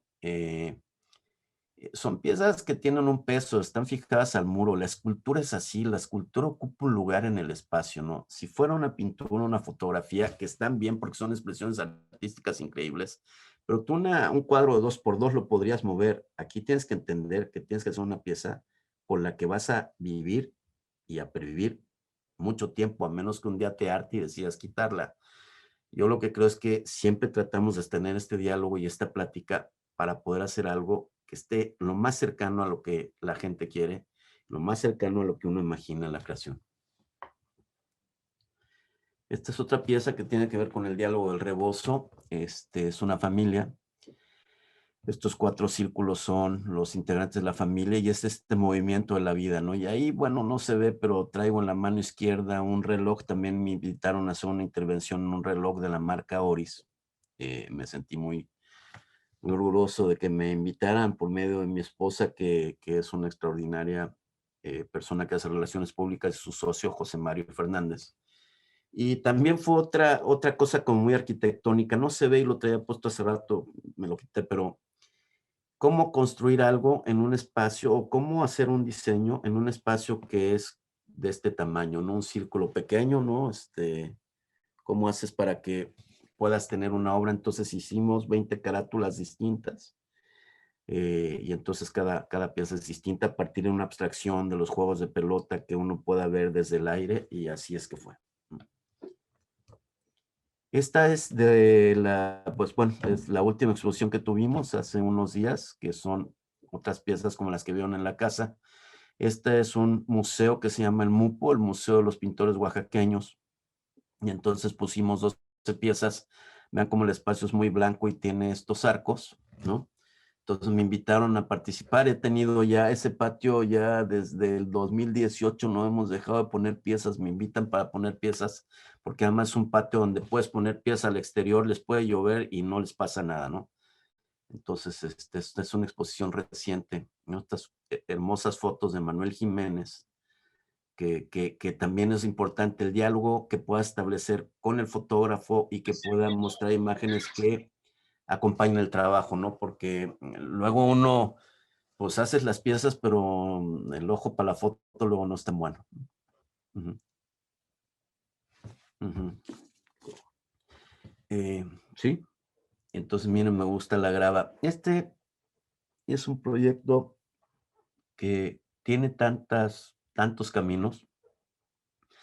Este es un proyecto que se hizo también con el despacho de Legorreta, invitado por Víctor, y todas las piezas, como les dije, están hechas a mano. Si ven, fíjense, este detalle es bien importante. Ya hicimos las piezas, ya se trabajaron, ya se cortaron, y alrededor no se ve, pero le estamos poniendo un plástico a las orillas, porque esto es parte del oficio y del trabajo y de lo que vas aprendiendo en años. Esas piezas se pueden quedar en estas mesas o en estos muebles que están atrás, que los sacamos de las panaderías, pues la base del principio del pan, por un motivo. El barro aquí está húmedo. Cuando este barro está húmedo y se seca, se empieza a secar porque le pega el aire. Si el aire le pega más a una orilla que otra, estas placas se tuercen. Y aguas con que se tuerzan placas, ya nos pasó en algún momento, porque pierdes un montón de trabajo. Este plástico se lo ponemos y luego las envolvemos en periódico para que se sequen muy poco a poco y el secado de las placas se pareja y queden planas. Esta es una pieza, una invitación que se hizo, vean, ahí están volteándose. Esto es en el taller para hacer una pieza en la Universidad de Stanford, en un nuevo edificio que se inauguró en 2016, que es el Highland School para la Escuela de Negocios. Y entonces, pues como ven, tenemos un montón de lo que yo le digo panes atrás, que son nuestras piezas de barro. Hicimos 6,000 piezas de este trabajo. Este es el resultado final. Nos fuimos en tonos lilas. Para llegar a estos colores, hicimos 200 pruebas de color para llegar a 21 colores, que aunque no se note, va de lilas a morados y a estos rojos secos, que es un color que es parte de la Universidad de Stanford. ¿Qué es en lo que sucede arquitectónicamente? Cuando nos invitan a este proyecto, yo había hecho unas propuestas, porque fue mucho trabajo. Hicimos un montón de cartoncitos de colores para tratar de darle escala y entender. Lo había propuesto en azul, pero ya nos hizo en azul porque vinieron los de Stanford al taller y me dijeron que azul no, que porque era una universidad rival. Si les platico rápidamente la historia de Stanford. Stanford se funda por una familia, Elena de Stanford y su esposa. Ellos habían ido a la universidad, no sé si es Harvard o Berkeley o alguna de estas, a querer dar un donativo para un hijo que estaba enfermo y se había muerto. Ellos eran agricultores. Y entonces No aceptó la Universidad del donativo, no sé por qué motivos, pensaron que no iban a tener el dinero para pagarlo y entonces esta familia decide comprar los terrenos de Palo Alto y fundar esta universidad, que además una de las cosas hermosas que hay es que han ligado la arquitectura, este es un edificio que se le borreta, a los espacios arquitectónicos, pero también al arte. En el campus universitario hay muchas piezas de arte, ¿no? Este es un piso, la gente lo puede pisar, pero lo que ha sucedido cuando hemos estado ahí es que la gente entra y le da la vuelta, entra por esta parte de abajo y le da la vuelta y hay una caída de agua. A mí me gusta mucho porque una vez más me vuelvo a ligar a Oaxaca. Si bien parece una pieza que está en píxeles, para mí es como un gran rebozo, como si un rebozo lo amplificara, si vieras toda esta fineza y elegancia que hay en los rebozos, ¿no? De Oaxaca. Entonces, bueno, eso me parece extraordinario que estén estos tonos morados. Esto, pues bueno, ya para terminar con las imágenes, que creo que espero vayamos bien con el tiempo. Esto es justo lo que vine a montar aquí ahora. Para las personas que no, bueno, no les platiqué al principio, tuve un previo con los chicos.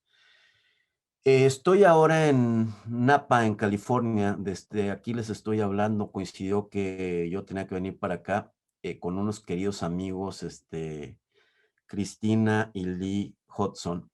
Tienen una vinícola en Napa y estas piezas que ven son otra vez el tema de la familia. Y las mandamos, las empezamos a hacer el año pasado.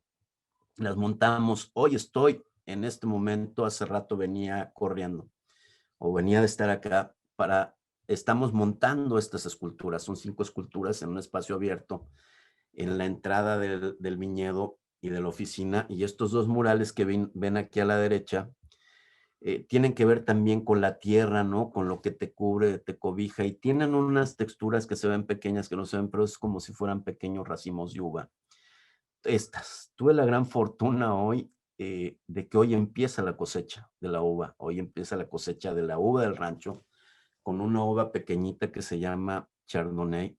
Y hicieron un pequeño brindis a las 9 de la mañana, honrando la tierra, honrando al viñedo, hablando de la parte simbólica que ellos tienen, de cómo la uva es posible y hace posible que haya un espacio tan bello, tan orgánico y tan hermoso aquí. Esto es el trabajo que hicimos en el taller para este espacio, ¿no? Lo cual me llena de gusto y de orgullo. Y pues es el proyecto que estamos montando ahora. Y pues bueno, estoy muy emocionado con eso. De hecho, me invitaron un poquito de vino blanco para poder dar esta plática y para poder aclarar un poco la voz. Y pues en esas estamos. Muchísimas gracias. Y gracias a Diana, amor, si estás por ahí, porque ella fue la que hizo posible toda esta selección de imágenes, porque como les dije, yo para la parte de la computadora soy un poco malo. Listo. ¿Cómo vamos con el tiempo? Bien, ¿verdad? Bien, sí, todavía. Muchísimas gracias por la presentación y ahora Sí. vamos a pasar a la parte de las preguntas, si Claro. les parece. Sí, claro, por favor. Gracias, Como- Emilio, por las imágenes.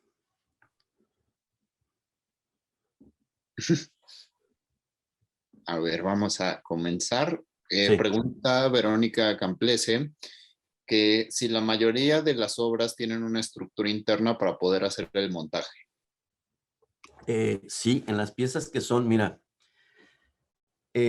como vieron, en el taller podemos hacer esculturas de mediano, de pequeño, mediano y gran formato. Evidentemente sí, las esculturas, se vio en unas esculturas que mencioné en Monterrey, había una base de metal y luego de concreto con un eje en medio. Muchas piezas sí tienen un eje de metal para poderlas sostener. Es casi como si fuera un árbol de Navidad, ¿no? En donde normalmente usamos tubos de acero, a veces de acero inoxidable, que tienen 3 pulgadas de diámetro, y se va montando, en el caso de las esculturas que están compuestas de 4 partes, entonces se mete la primera parte, se soldan otras piezas adentro para que la sostengan, y así nos vamos yendo hacia arriba. En el caso de los murales, hacemos muchos bastidores que son de metal, hemos hecho bastidores de aluminio, hemos hecho bastidores de madera, dependiendo de los lugares.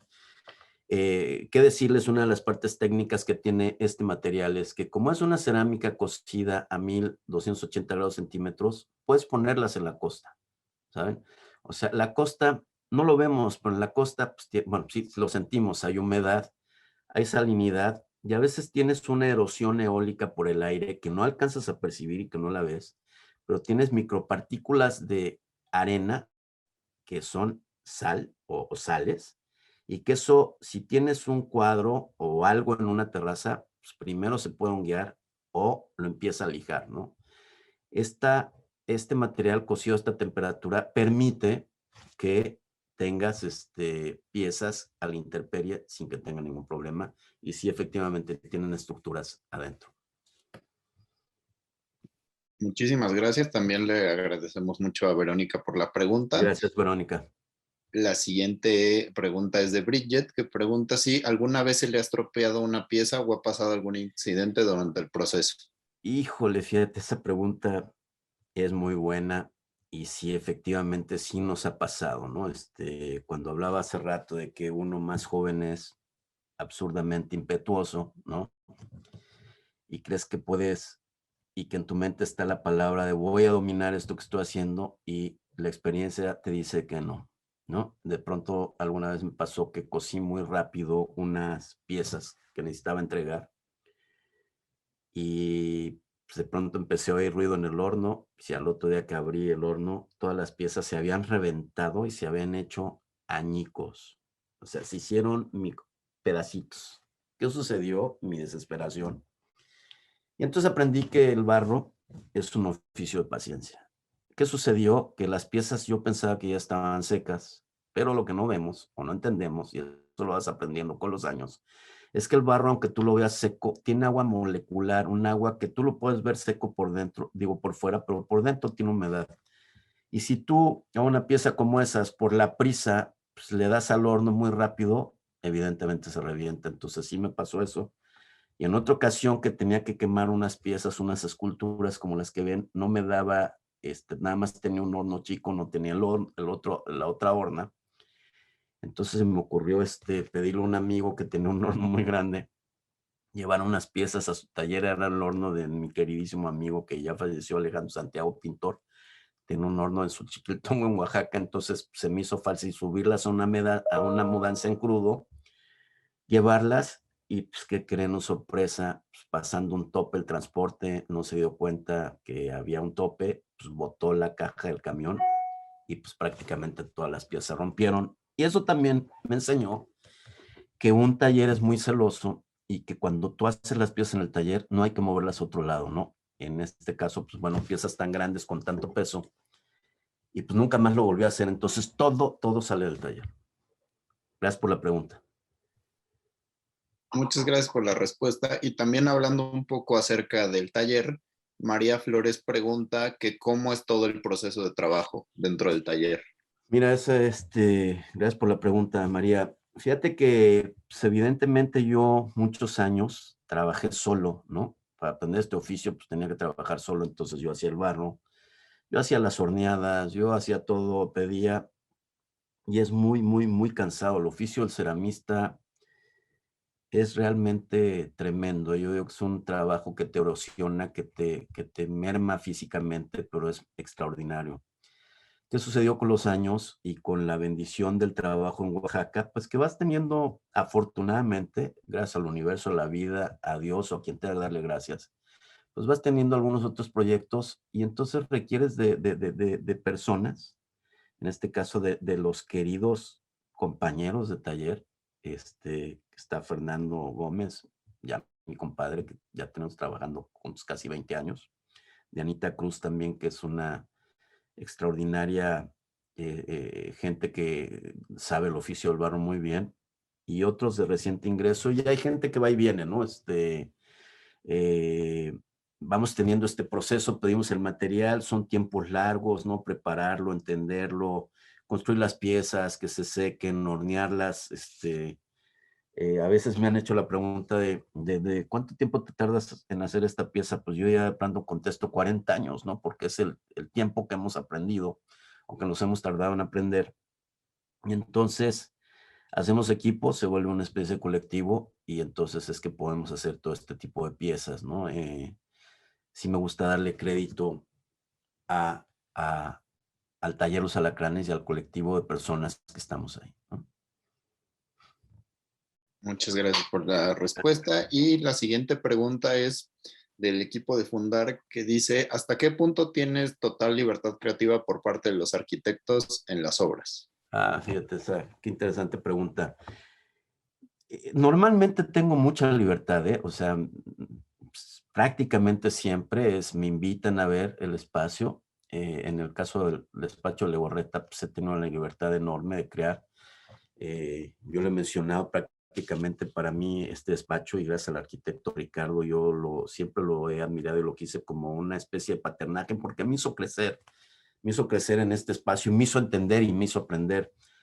Básicamente he tenido libertad, propongo, hago, a veces ves un tema de color, pero sí he intentado tener libertad. Por eso les digo que establezco mucho los diálogos, ¿no? A partir del diálogo, pues tienes una libertad de proponer, ¿no?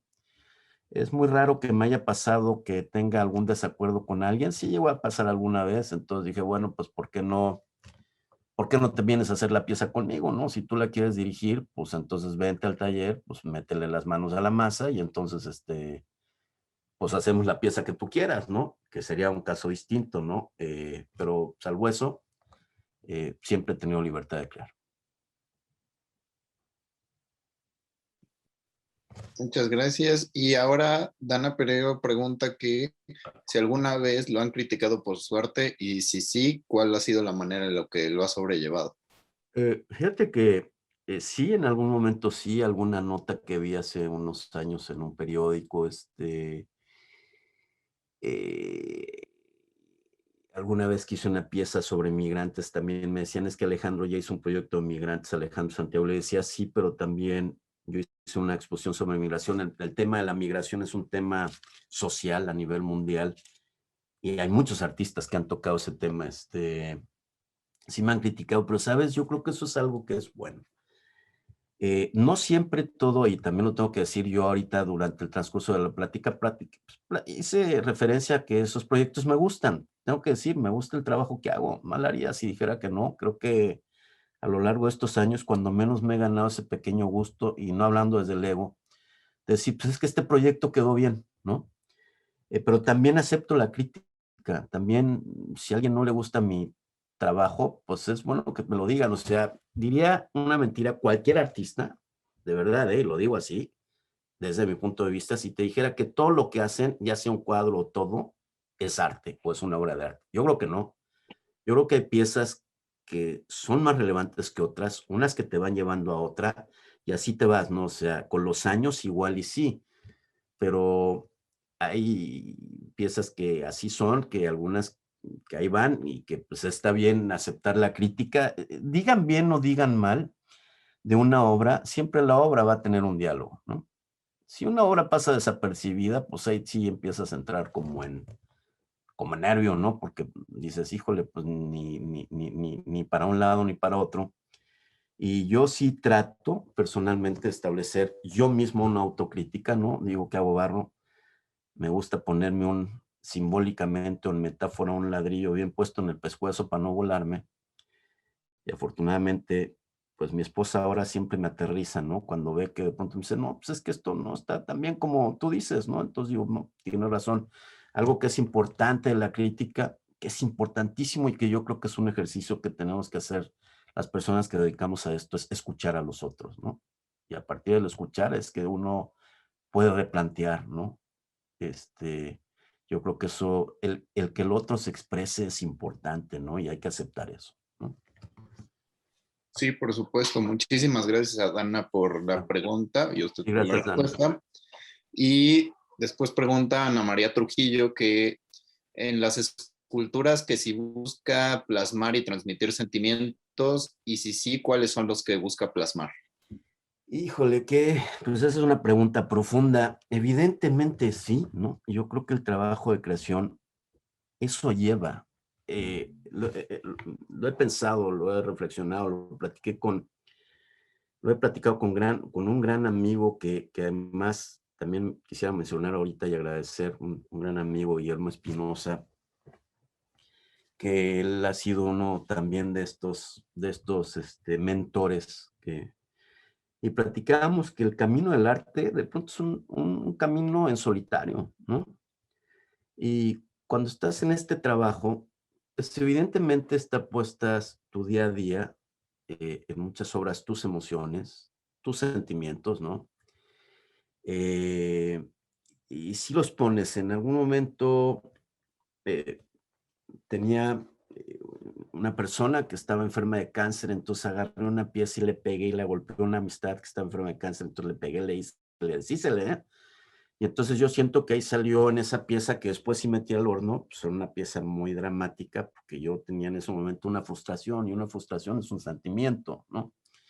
Como evidentemente también hay piezas en donde estás en un estado, casi diría yo, cuando estás horas trabajando, porque para mí el arte es disciplina, son horas de oficio, pues claro que te vas metiendo tanto que estás como una especie de estado alterado. Y ojo, no estoy diciendo que te metas nada, ni que te metas alcohol, ni que te metas drogas, ni nada de nada, sino empiezas a entrar como un estado de conciencia en donde evidentemente pues, están tus emociones, ¿no?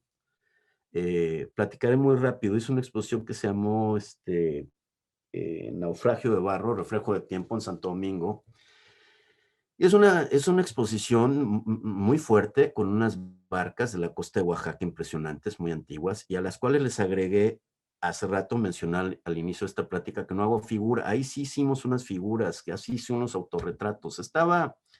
Y por eso el nombre de la exposición, estaba en un momento en mi vida pues difícil, como el que todos en algún momento de la vida tenemos, en esta especie de naufragio. Y yo me sentía como en un estado donde no me sentía bien, ¿no? Estaba en una especie de depresión. ¿Y qué fue lo que me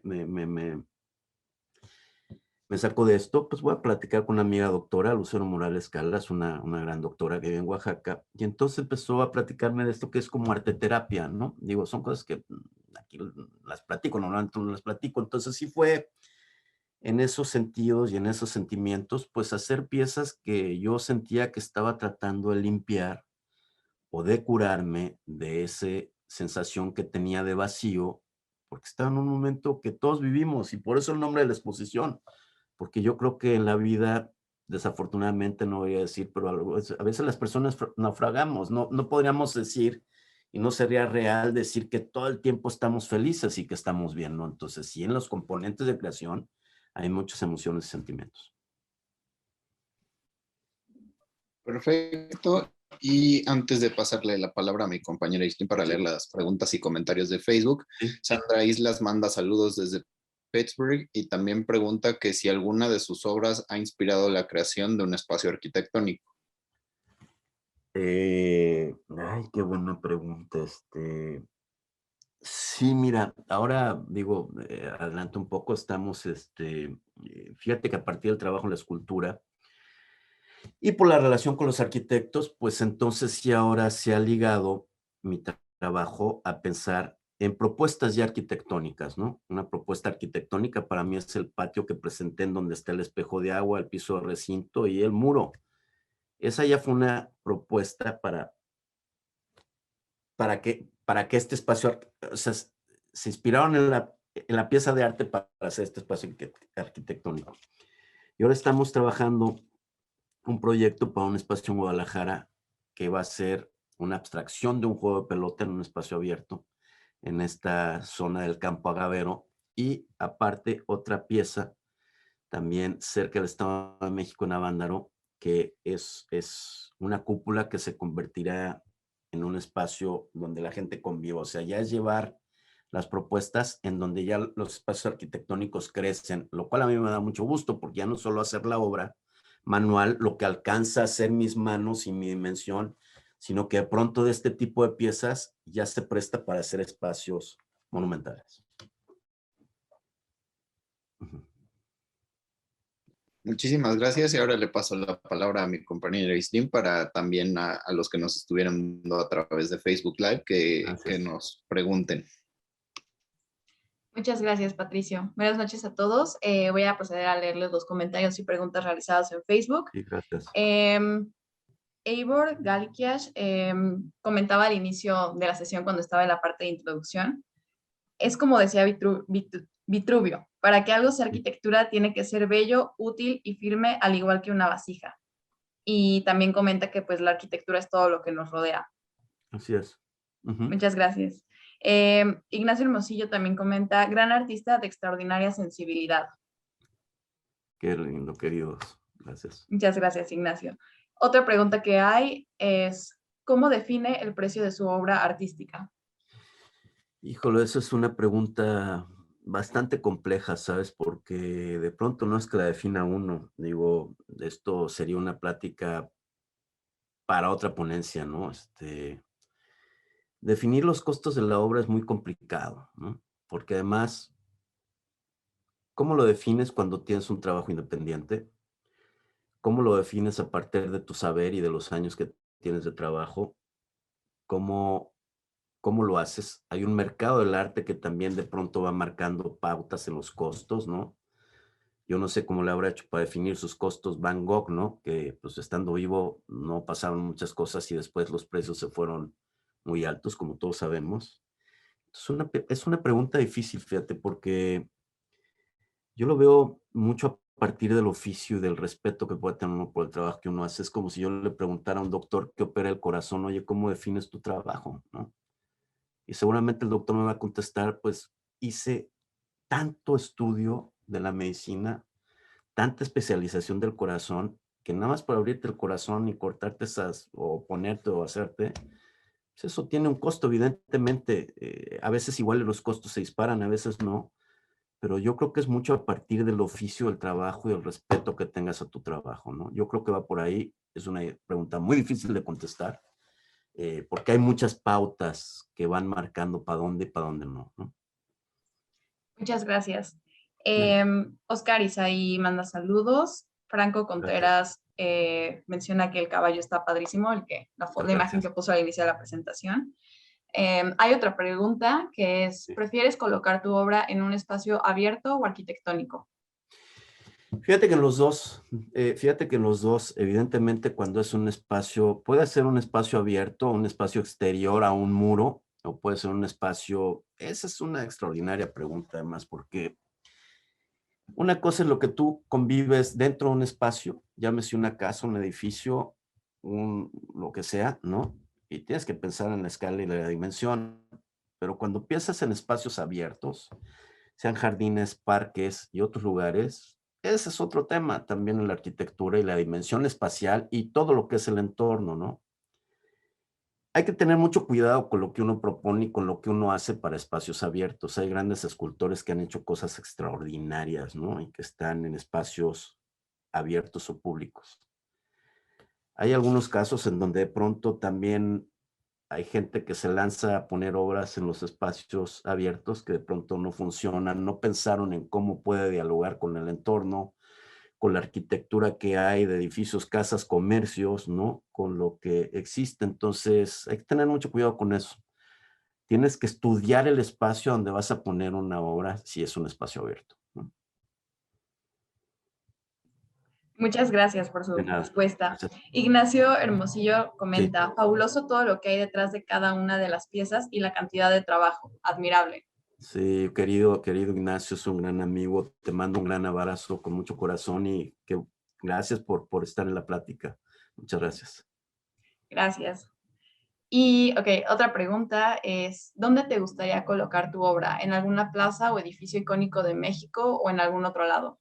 Híjole, pues esa es otra de esas preguntas que está ligada al interior, bien bonita y bien compleja, ¿no? En donde me inviten. Por supuesto que una de las tentaciones que hay pues, para gentes que nos dedicamos a hacer volumen, ya sea en cerámica, piedra, metal o lo que sea, pues es que te inviten a espacios públicos. ¿Por qué un espacio público? Pues porque un espacio público no es dentro de un hogar, no es dentro de un lugar a donde la gente ve tu obra, que está muy bien, pero el intervenir en un espacio público es maravilloso porque en la ilusión que yo creo que tenemos es que la gente en el cotidiano la conviva, ¿no? Claro que si fuera un espacio interior, pero un espacio público, pues claro que me encantaría, ¿no? Me encantaría. Ya tengo algunas piezas, pero me encantaría tener más, pero muy cuidadas. Tampoco soy una persona que te pueda decir que como algunos artistas quiere tener obras en cada estado y en cada lugar. No, yo creo que hay que cuidar mucho la parte simbólica de tu trabajo. Muchas gracias. Francisco Casado nos comenta, fantástico trabajo, enhorabuena, saludos a todos. Gracias, Francisco. Gracias, Francisco. Y José Mujica nos comenta, muy hermoso el diálogo espacial de cada obra. Muchas gracias. Gracias. Otra pregunta es, ¿qué disciplinas o profesiones sugeriría aprender para ser artista? Híjole. Pues mira, pues evidentemente empezaría pues, con la que yo trabajo, que es el barro, ¿no? El oficio del barro, la disciplina del barro, pues es extraordinaria, es este diálogo con la tierra, ¿no? Es este diálogo que no lo he mencionado yo, es este diálogo con estos 4 elementos primordiales, ¿no? Necesitas la tierra y el agua, que a la hora que las combinas puedes hacer esta masa, que es maleable. Esta masa después, pues bueno, la sometes al aire para que se seque y luego la pasas por la caricia al fuego, que es lo que le da la posibilidad de la permanencia a una pieza, ¿no? Es esta parte de hacer, en el caso del barrio, el volumen. ¿Qué es lo que le recomiendo a una pieza, a una persona que quiera meterse al arte? Es dibujar, ¿no? Al principio dibujar, tener un blog, tener tu lápiz y dibujar, hacer ejercicios de dibujo y después pues irte metiendo al volumen, ¿no? Es aprender a mirar o aprender a ver. Por ejemplo, en el caso de la fotografía, ¿no? A mí la fotografía me encanta y me parece extraordinario. Hay fotógrafos a los que admiro mucho. Hay una fotógrafa mexicana a la que quiero mucho, Patricia Lagarde, que hace un trabajo excepcional y que lo ha llevado a libros de arte y al arte, pero porque sé que a lo largo de su trayectoria, y prácticamente tenemos la misma edad, se ha dedicado a ver, a mirar, a observar. Y entonces cuando estableces ese ejercicio es importante porque llegas a algo que puede ser muy sorprendente, ¿no? En el caso de mi amigo Manuel, que ahora tiene una exposición en Oaxaca, que se llama Mil Caminos, una mirada, es una exposición que tiene que ver con el entorno de Oaxaca, con las montañas, con el agua, básicamente. Entonces tiene una exposición ahorita en la Casa de la Cultura de Oaxaca, muy importante, con 8 fotos, que son muy bellas, y otros muchos más, ¿no?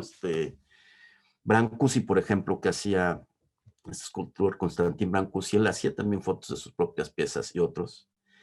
Y otra cosa que a mí me funcionó por lecciones de este gran amigo Guillermo Espinosa era ver libros de arte, ¿sabes? Yo me devoraba los libros de arte, fue gustándome porque creo que es un educar la mirada para aprender a ver, y el aprender a ver te lleva pues también a que tú veas también lo que haces, ¿no? Entonces, ver y ver libros de arte. Yo no estudié arte, yo estudié arqueología. Yo soy un arqueólogo de profesión. Tuve la fortuna de poder estar en excavaciones donde vi piezas del México antiguo, del México prehispánico, como le llaman. A mí me gusta más decirle el México antiguo. Me parece que hay piezas extraordinarias y sublimes. Creo que fueron grandes lecciones de arte para mí. Tuve la fortuna de que cuando llegué a vivir a Oaxaca a los 2 años, año y medio, el gran maestro Francisco Toledo escogiera mi taller para hacer unas piezas de cerámica en el 2003 y trabajó del 2003 al 2006 en el taller. Entonces era ver a un gran artista, al cual admiro mucho y admiraba mucho, haciendo piezas en el taller, ¿no? Entonces, ver es importante. Yo creo que el ejercicio de ver es importante para cualquier persona que quiera dedicarse al arte. Muchísimas gracias. Muy interesante respuesta. Gracias. También nos pregunta Mónica S. Bueno, nos dice, buenas noches. Yo tengo una pregunta acerca del proceso de cocción del barro. ¿Se usa un material adicional para llegar al color blanco o después de su cocción se pinta?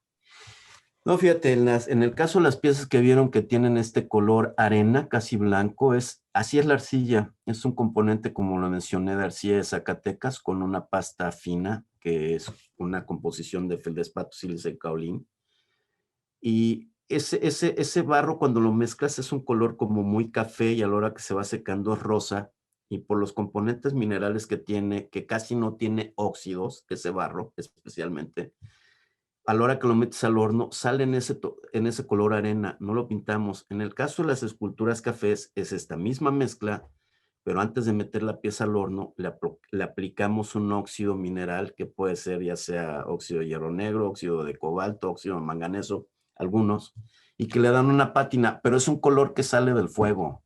Ninguna pieza está pintada fuera del horno, ¿no? Que es lo que pasa en el trabajo de algunos creadores o pintores que se acercan a la cerámica, que pues hacen piezas de cerámica y luego las pintan con acrílicos, óleos o con lo que quieras. Está bien, pero aquí los colores, por eso también la paleta que ven en mi trabajo es muy monocromática, porque hay óxidos que por la temperatura o engobes o mezclas de colores para cerámica, que dependiendo de la temperatura, tú de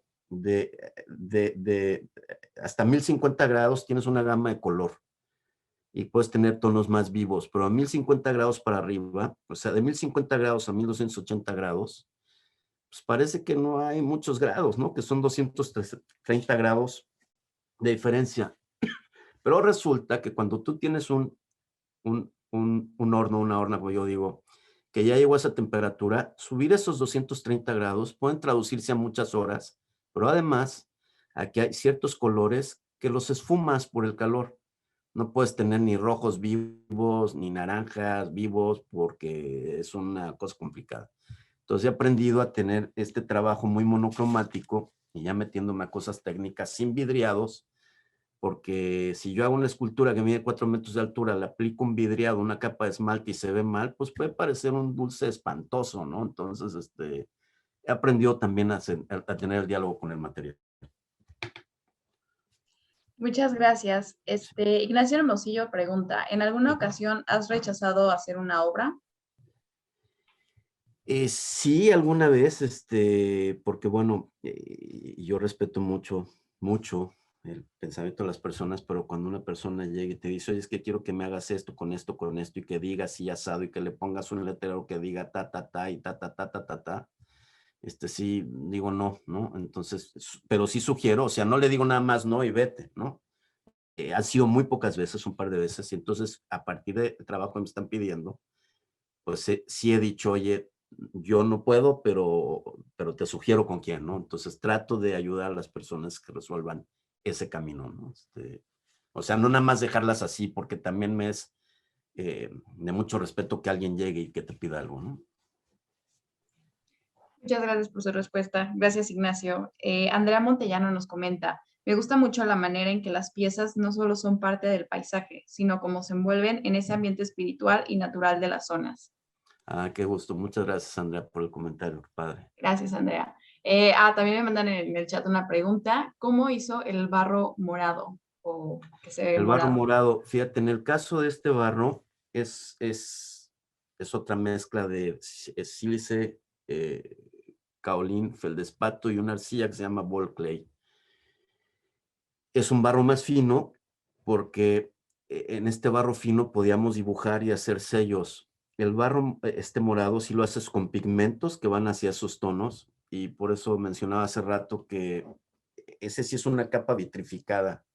Si lo ven tenía un cierto brillo, ¿no? Es algo que normalmente no hago, pero como era para un piso que la gente podía pisar, es algo que sí tienes que ponerle esa capa vitrificada porque lo protege. Y si ven, cada pieza, ahí se pusieron casi 6,000 piezas, están hechas a mano. Le pusimos mucha simbología del mundo, ninguna es igual. Porque además servía, el que tuviera texturas, servía para que no te resbalaras y caminas sobre el barro si está lloviendo, ¿no? También tenía una finalidad en la parte de la arquitectura, ¿no? Entonces, fue una cosa tremenda porque para llegar a los colores que mencionaba hace rato, que son 21, tuvimos que hacer 200 muestras de color. Y cuando tú haces 200 muestras de color en cerámica, es una locura porque tienes que empezar, o sea, tienes que hacer muestras de color en pequeña escala, porque puede llevarse mucho de un óxido y después te vuelves loco porque de esa muestra, o sea, se vuelve como un abanico. Si yo pongo mi mano, tú te vas, aquí puedo hacer 5 muestras, ¿no? Y es como un abanico, pero si de esta muestra saco otra y saco otra y saco otra y saco otra, pues son otros colores, que a lo mejor no tiene mucha variedad. Pero si esos colores que saqué se vuelve otro, entonces se vuelve interminable. Tienes que saber en algún momento dónde parar porque de pronto la muestra 117 pues va a ser igual que la 204, ¿no? Entonces sí tratamos de hacer estos colores, que además en estos morados, a mí el morado es un color que me encanta, ¿no? Esta variante de lilas morados me gustan mucho, entonces así fue que lo hicimos. Muchas gracias. Sí, los tonos morados son muy bonitos. Sí. Otra pregunta es, ¿qué otros artistas han sido su inspiración? Híjole, mira qué bonita pregunta. Casi dijéramos que por la edad soy como la vieja guardia, ¿no? Entonces, pues bueno, ¿quién es en términos de escultura? Evidentemente un artista español que se llamaba Eduardo Chillida, ¿no? Un contemporáneo de él que mencioné hace rato, Ben Nicholson, una gran escultora que me parece que también platicaba con este amigo Guillermo Espinosa, que creo que a pesar de haber sido una gran escultora y mi trabajo, hay parte inspirado en ella, se llama Barbara Hepburn, que es una escultora inglesa. Por supuesto, me gusta mucho un escultor americano-japonés, todos estos ya murieron, que se llama Isamu Noguchi, ¿no? Me encanta también un escultor austriaco que se llama Fritz Botruba, que hizo, eso les recomiendo que a la gente que está en la arquitectura, de verdad lo dejo así casi como de tarea, que se metan a buscarlo. Es Fritz, es F-R-I-T-Z, Botruba, y creo que empieza con W el nombre, Botruba. Él hizo una capilla en las afueras de Viena, muy geométrica. Él es un gran escultor, no tuvo un desarrollo de obra muy extenso, pero esta capilla es una gran escultura extraordinaria, ¿no? Y bueno, por supuesto, ahorita dije algunos, pero pues, ¿cuál es una fuente de inspiración? Pues yo que estudié arqueología, pues evidentemente toda la talla en piedra del mundo mexica o azteca, pero todo lo que se hacía en Occidente también, o lo que se hizo en el área maya con las piezas de Jaina, ¿no? Estuve haciendo prácticas de campo en Chihuahua, entonces pues también todo este tema de los abrigos rocosos con los rarámuris, con los indios, de los indios americanos o la gente indígena americana de las 4 esquinas de Utah, Colorado, Arizona y Nuevo México, que son todos estos Hopis, Anasazi, ¿no? Que hay unas obsesiones extraordinarias. Me gusta mucho, así como artistas, los fenicios, ¿no? Y pues que me podría seguir, ¿no? Hay mucha gente que me ha inspirado. Ahora como escultores mexicanos me encanta Jorge Jaspic, que hace un trabajo en piedra. Me gusta mucho el trabajo de Jan Hendricks, que ya es prácticamente mexicano, porque tiene muchos años viviendo aquí. Y muchos otros, ¿no? Me gusta mucho, pues casi te puedo decir que el trabajo también de los grandes maestros y escultores de las comunidades de Oaxaca. Hay un maestro que para mí es una fuente de inspiración que se llama José Antonio, José, se me fue el nombre, es una persona que es invidente y que trabaja unas piezas de barro extraordinarias, ¿no? Al cual admiro mucho y pues podría decirte así varios, ¿no? Creo que hay una fuente de inspiración gigantesca, ¿no? La naturaleza, evidentemente, ¿no? Lo fractal, hay tanto que ver para donde voltees, ¿no? Muy buenas referencias. José García Antonio se llama el maestro de Oaxaca. Muchas gracias. Nos deja con bastante tarea para investigar. Sí, vean, asómense porque sí hay trabajo extraordinario, ¿no? Sí, hay una pregunta que está un poquito relacionada con lo que contestó en esta última pregunta y es, ¿crees que el haber estudiado arqueología perfila mucho de la expresividad de tu obra? Sí, fíjate que pienso que sí, por supuesto que sí, la arqueología, que fue lo que, voy a tratar de explicarlo de otra manera. Cuando eres joven y estás como en esta especie de rebeldía y pues la gente te aterriza y te centra, en mi caso, había dejado de estudiar y tuve la gran fortuna de que un vecino nuestro que se llama Carlos Martínez, que era restaurador, me invitara a trabajar a una excavación que mencioné al principio, arqueología, ¿no? Me gustaba la historia como joven y entonces dije, pues qué padre que voy a trabajar en una excavación.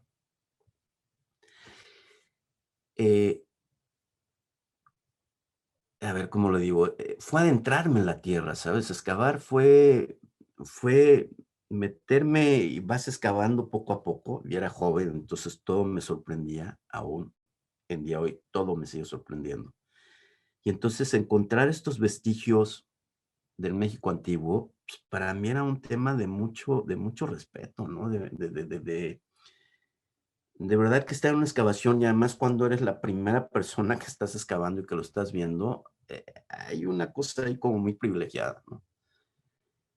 Y pues por supuesto que hablando de todos estos grupos de México, pues hay cosas extraordinarias, y si te vas a los museos, y si vas al Museo de Jalapa hay unas piezas extraordinarias, y si vas al Museo de Antropología de la Ciudad de México, o al mismísimo Museo Tamayo de Arte Prehispánico, que está muy cerca del centro y que tiene una colección de piezas que generó el maestro Rufino Tamayo a partir de su visión estética, y que son piezas antiguas, sí hay una, o sea, mi trabajo, aunque quisiera, ¿no? Evidentemente, pues se fue ligando a todo esto, ¿no? Entonces sí lo hay, sí hay una, digo yo, una influencia amorosamente cercana con el tributo al pasado mexicano. Así es. Muchas gracias. Estas días todas las preguntas y comentarios de redes sociales. Les cedo la palabra a mi compañero Patricio Salón. Patricio. Gracias. Muchas gracias, Aislinn. Y ya nada más para cerrar rapidísimo, última pregunta de Marco García, que dice que es arquitecto y manda saludos desde Venezuela, y que si ha usado esculturas en fachadas de edificios. Sí he puesto he puesto murales en fachadas de edificios. Tengo una que no puse ahora en un edificio en la Colonia Condesa, no recuerdo ahorita la calle. Sí he puesto obra en fachadas, que básicamente es obra mural, ¿no? Porque la fijas al muro y no sé, tratamos de fijarla bien, y tratamos de hacer una piel, ¿no? Digo, no edificios completos, pero sí hemos intervenido algunos espacios. Muchas gracias por la pregunta, Marco, y también por todas las respuestas que fueron sin duda muy interesantes y que además complementaron muy bien toda la presentación. Muy bien. Ahora le vamos a ceder la palabra a Adriana Sandoval, que es historiadora del arte. Qué linda, sí, qué gusto. Hola, Dan, ¿cómo estás? Oye, estoy feliz de escuchar aquí la conversación. Querida Adriana. La verdad es que nosotros hace un rato hablaba María acerca de que tuvimos un encuentro, Yolanda, María, tú y yo en Bellas Artes. Sí. Y bueno, ahorita tenemos un trabajo de colaboración de que todavía no podemos hablar en su totalidad. Exacto. Pero con todos los que estamos aquí conectados y los que nos están viendo, pues la verdad es que a mí la parte que más me ha encantado de Adán Paredes es su calidad humana y una energía que da, que entrega, que comparte, y que en momentos tan complicados como los que estamos atravesando en el ámbito de la cultura, igual que en todos los otros ámbitos de nuestra sociedad, pues es algo que vale muchísimo. Ha sido mi experiencia en el trabajo del maestro Adán Paredes. En su momento les haremos llegar la información. Fundark está trabajando muy intensamente en este trabajo que estamos realizando, y en el que, reitero, el maestro Adán Paredes está participando, y la verdad es que apreciar el trabajo, escuchar la experiencia, creo que es muy necesario complementarlo con esta calidad humana que yo he tenido la oportunidad de palpar en momentos de planeación, en momentos de generar soluciones para las problemáticas que implica un proyecto, y la verdad es que esa parte, Adán, es muy, muy valiosa también. Híjole, Adriana, pues de verdad te agradezco mucho tus palabras. Efectivamente, como bien lo mencionó María, pues hemos hecho este encuentro, ¿no? Tengo un tío, Ramón Vera, que quiero mucho, que un día me dijo una frase que me hace mucho sentido, que dice que los que se conocen se encuentran, ¿no? Entonces, de alguna manera ya nos conocíamos y nos encontramos en este camino. Y pues sí, encantado de participar en este proyecto que tú ya, como bien dijiste, comentarás. Yo me abstuve un poquito porque dije, bueno, esto ahorita todavía y está increíble, y te agradezco mucho esta invitación para esta exposición tan hermosa. Y bueno, evidentemente de los artistas que me faltó mencionar, pues es Juan O'Gorman, ¿no? Pero bueno, ese es un tema para largo, ¿no? Muchas gracias, Adriana, de verdad, qué bueno que estuviste en la plática, y pues agradecerles, porque miren todo lo que potenciamos, ¿no? A partir de nuestra querida amiga Yolanda, que sí esperemos que se recupere pronto de esta situación de salud y que me hizo todo este puente con ustedes, lo cual le agradezco y pues qué bueno que estamos aquí. Muchísimas gracias y ahora le voy a ceder la palabra a Cintia Fagoso, especialista en color de Sherwin-Williams. Qué Gracias, padre. Patricio. Wow, Adán, la verdad, qué charla tan a gusto tuvimos. La verdad, un trabajo increíble y no solo eso, ¿no? O sea, que hayas compartido tus historias y toda esta parte de ese sentimiento que puedes tener como escultor lo transmites en tu forma humana de ser. Entonces, pues, muchísimas gracias, la verdad. Estuvo muy a gusto y pues todo el equipo de Sherwin-Williams damos las gracias. Estamos muy emocionados y yo personalmente me quedo con esto que dices de aprendizaje, ¿no? De que después de tanto tiempo recorrido y de tanta experiencia, pues todo te sigue sorprendiendo, ¿no? Entonces, pues muchísimas gracias. Y pues bueno, también al equipo de Fundar por traernos aquí con Adán y pues llevar esta plática tan a gusto. Sí, pues te agradezco también mucho, Cintia, por invitarme y por ser parte de este proyecto tan padre. Entonces, les agradezco mucho. Gracias por tus palabras.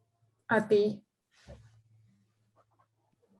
Muchísimas gracias y finalmente le cedo la palabra a la presidenta de Fundark, a la arquitecta María Bustamante.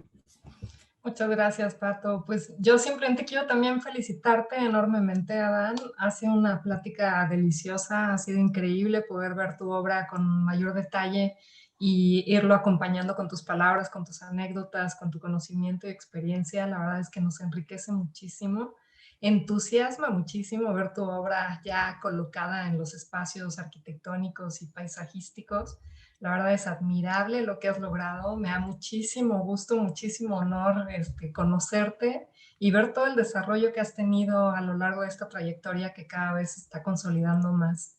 Yo solo quiero, la verdad es que no dejen de seguirnos en las distintas redes sociales de la Fundación, de Fundark MX, de la Casa del Arquitecto, de Sherwin-Williams, obviamente también, y también de Adán Paredes, para que vean la calidad de su obra y la que se va a presentar muy próximamente en una exposición que va a decir mucho durante este 2021, que ya medio anticipó un poquito Adriano Sandoval, pero que sigue siendo como todavía se crecía el mantener el lugar, la sede, el tema y demás, pero que muy pronto se van a enterar y en donde podrán apreciar una bellísima obra que ha hecho Adán Paredes en homenaje a la obra de Juan O'Gorman. Entonces, por favor, síganos en las redes, entérense de las demás actividades que tenemos muy pronto.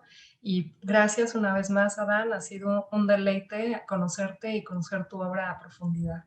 Muchas gracias a todos. Gracias también que nos acompañaron tantas personas. El Zoom estuvo prácticamente lleno todo el tiempo y también en las redes sociales nos da mucha alegría que esperaran todo este tiempo a no perderse nada, ¿no? de lo que se platicó y de lo que se vio. Así es que gracias, nos da mucho gusto que lo disfrutaran y pues muy buenas noches. Pues muchísimas gracias, María. Igual ha sido un verdadero gusto enorme. De verdad que gracias por poder compartir este tipo de espacios. Y sí, pues hay que seguir haciendo otras cosas. Estoy muy emocionado, la verdad, de haber podido tener esta plática. Muy, muy contento. Sí, una vez más, pues agradecer a Fundark, a ti, a la Casa del Arquitecto, al Colegio de Arquitectos de la Ciudad de México y a Sherwin-Williams con Cintia, que hacen posible esto. Agradecer a todas las personas que entraron a esta plática, porque, pues bueno, hacen posible esto también. Hay muchos que igual y yo no alcanzo a ver, pero bueno, a mi querida amiga Lilia Torrentera, que por ahí la veo, a Clarisa Toledo, que es una amiga queridísima también de Oaxaca, con la cual hemos tenido pláticas y entrevistas con las dos, con ambas, muy, muy interesantes. Y pues a todos los que nos vieron, Adriana, muchas gracias. A todos jóvenes, gracias por apoyarnos en esto. Pues muy contento y agradecido. De verdad también que tengan una muy buena tarde. Muchísimas gracias, primero que nada, al maestro Adán Paredes por esta gran conversación y también a nuestros patrocinadores, a Sherwin-Williams, a la Casa del Arquitecto y al Colegio de Arquitectos de la Ciudad de México y sobre todo a todos ustedes que nos acompañaron esta tarde-noche. Y sin más que decir, pues les agradecemos mucho y les deseamos muy buena noche.